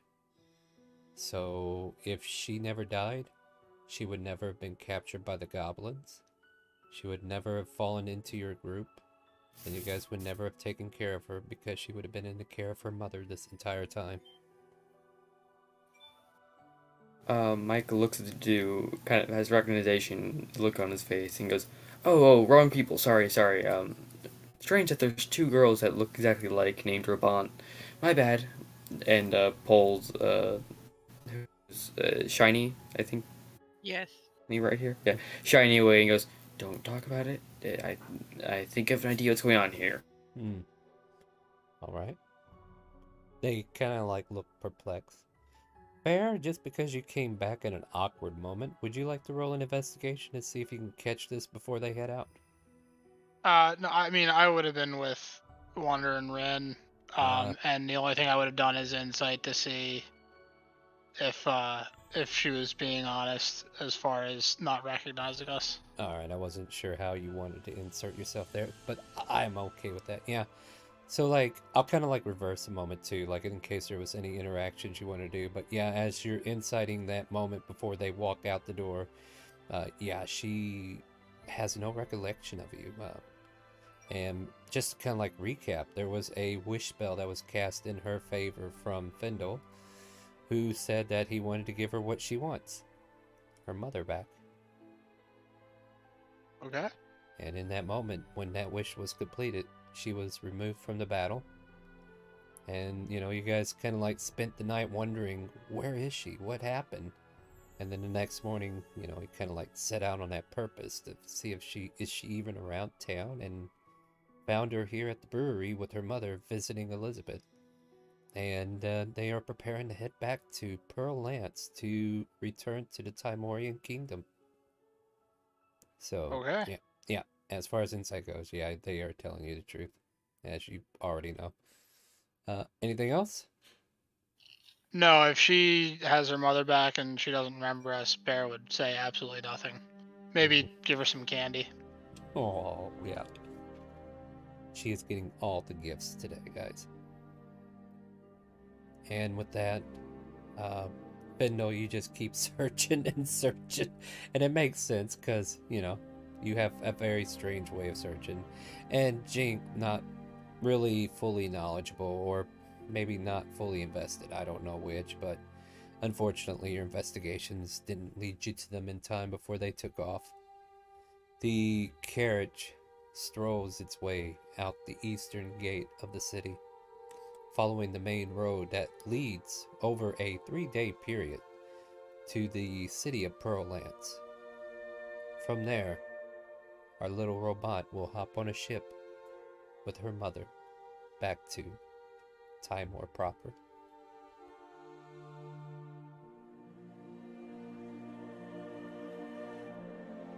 Well, we got about 20 more minutes.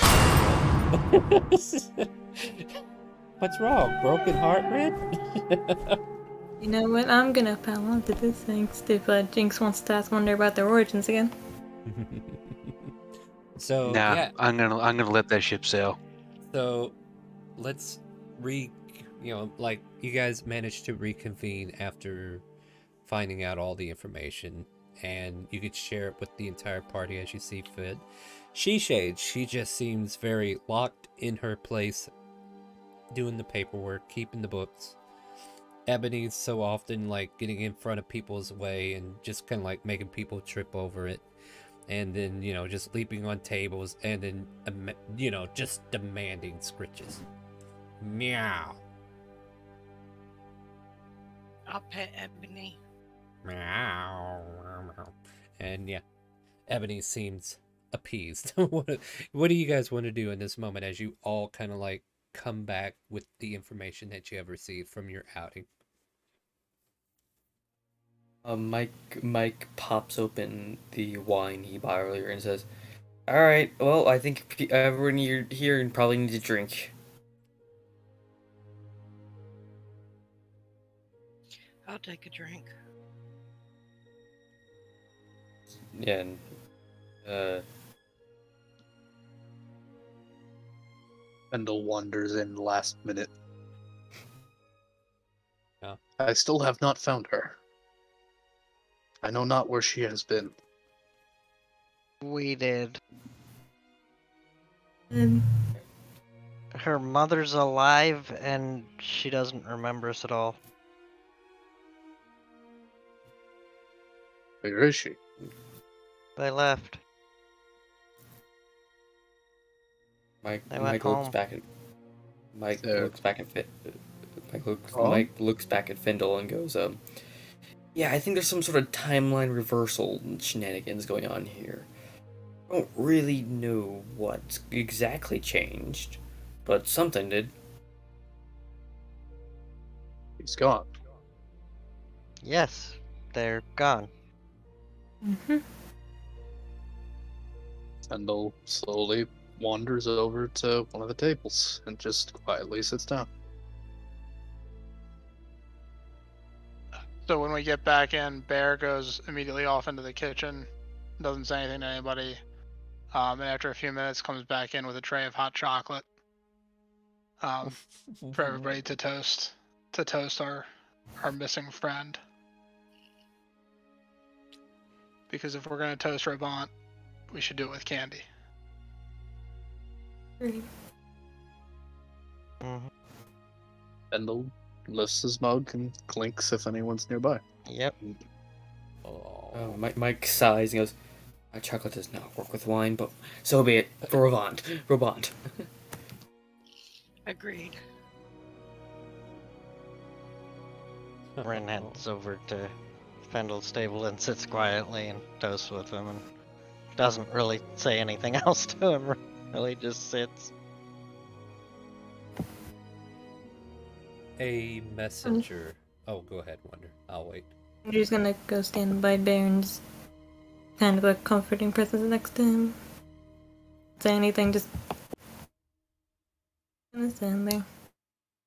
So surprisingly, Bear doesn't seem very upset. He looks to be more concerned with everybody else. Has a bit of a small smile.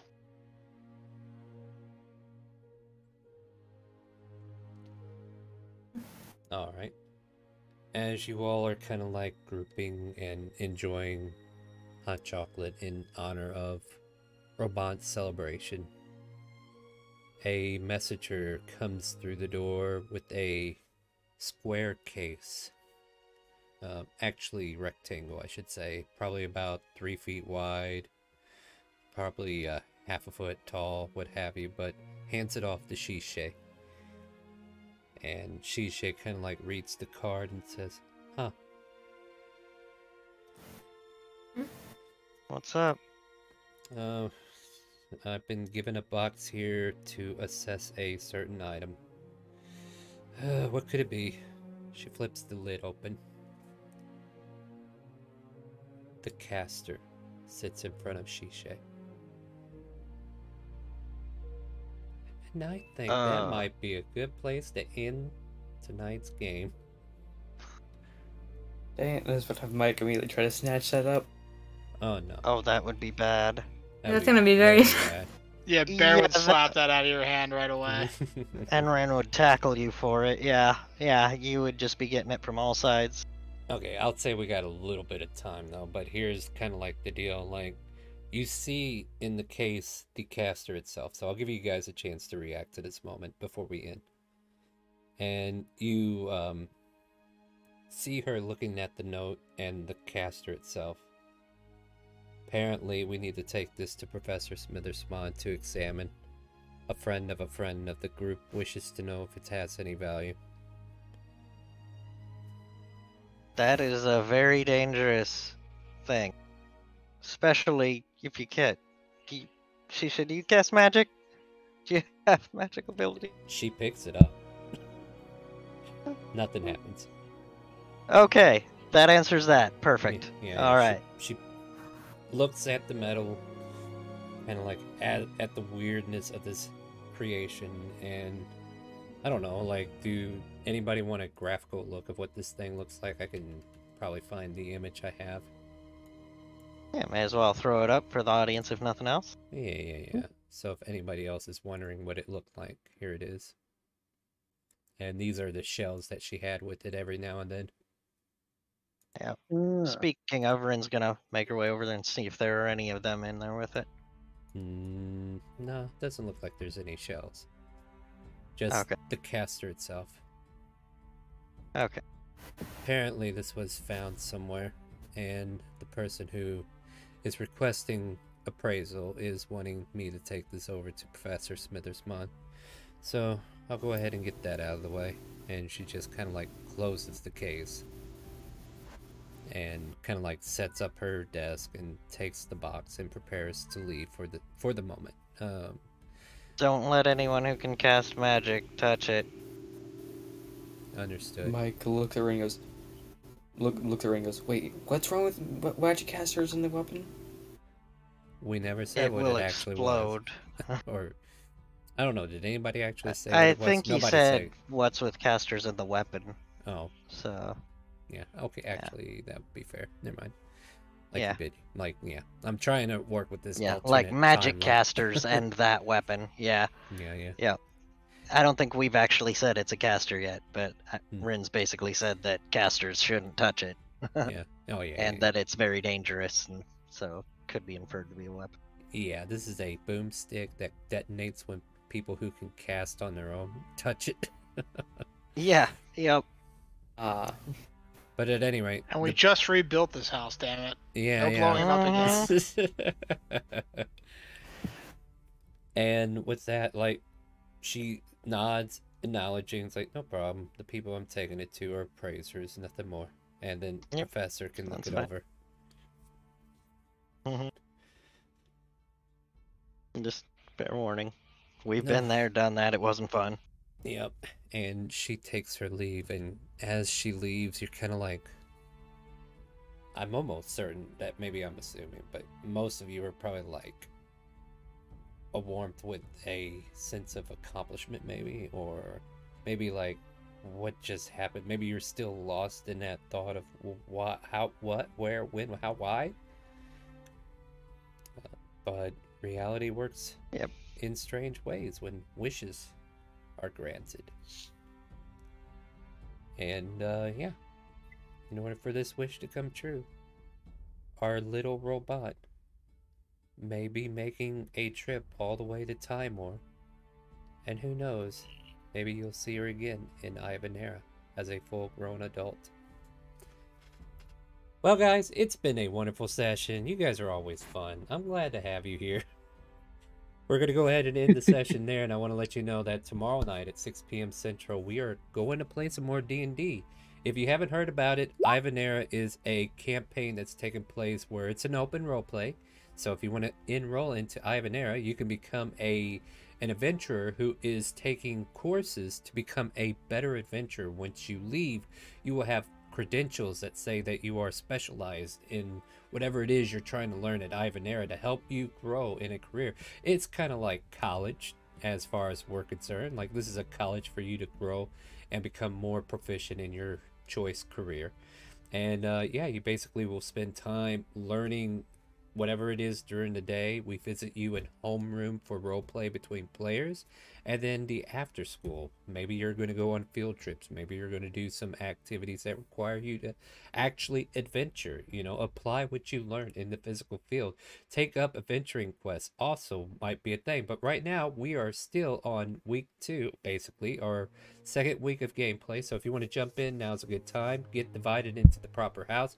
There's a sorting ceremony that we will go over to new players, so you guys will be able to sort into whatever house is more appropriate for you, whether it be the sun, moon, clouds, lake, volcano, or island.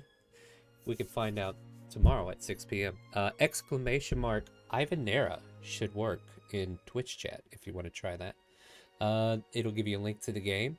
Exclamation mark Discord to join our Discord channel so that you can join our voice chat when we go live.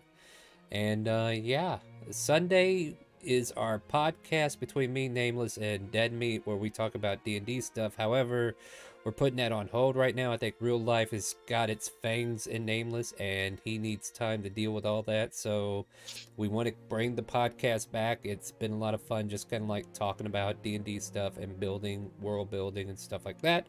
So be on the lookout for when that happens again. Monday, 7 p.m. Central, we are going to go back to Elsperian Space. Hopefully you can join us with most of our crew back from their hiatus. Hopefully we have everybody coming back. But we're going to keep going, keep trucking through. And our Wednesday game, if I haven't announced it already, we've kind of like had to put it to rest due to some heatful moments that happened last week, and they could not get resolved properly. So unfortunately we had to drop Wednesday. But I will try to do some streaming throughout the week, so that you guys can earn channel points if you support me during the week whenever I do variety streams. So I'd be more than happy to have you guys keep me company while I try to, you know, expand out to other avenues to increase our community. So hopefully you guys can help us out in that order. See you next Friday for this group. Say goodnight to Twitch, Facebook, YouTube, and any place else I wind up putting it. Good night. Good night, everybody. Good night, everybody. And no House of Clouds. You weren't here to represent. You don't get to represent it. No, I'm just kidding. All right, guys. We're going to go find someone to raid. You know the drill. Stay tuned and get those channel points. And make sure you ask them, do you hear the calling? Have a good night, everybody.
But opening one of my selector card packs because of it, but I haven't. I've held back.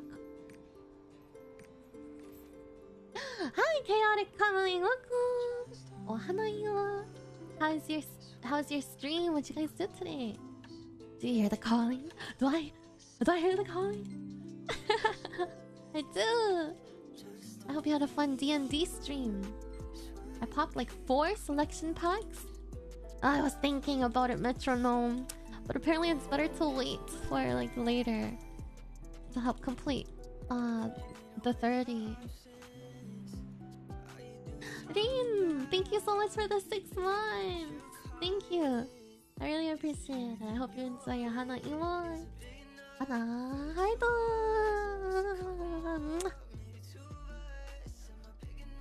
Welcome back to the basement. I grieved myself for 18 and struggled for 30. Yeah,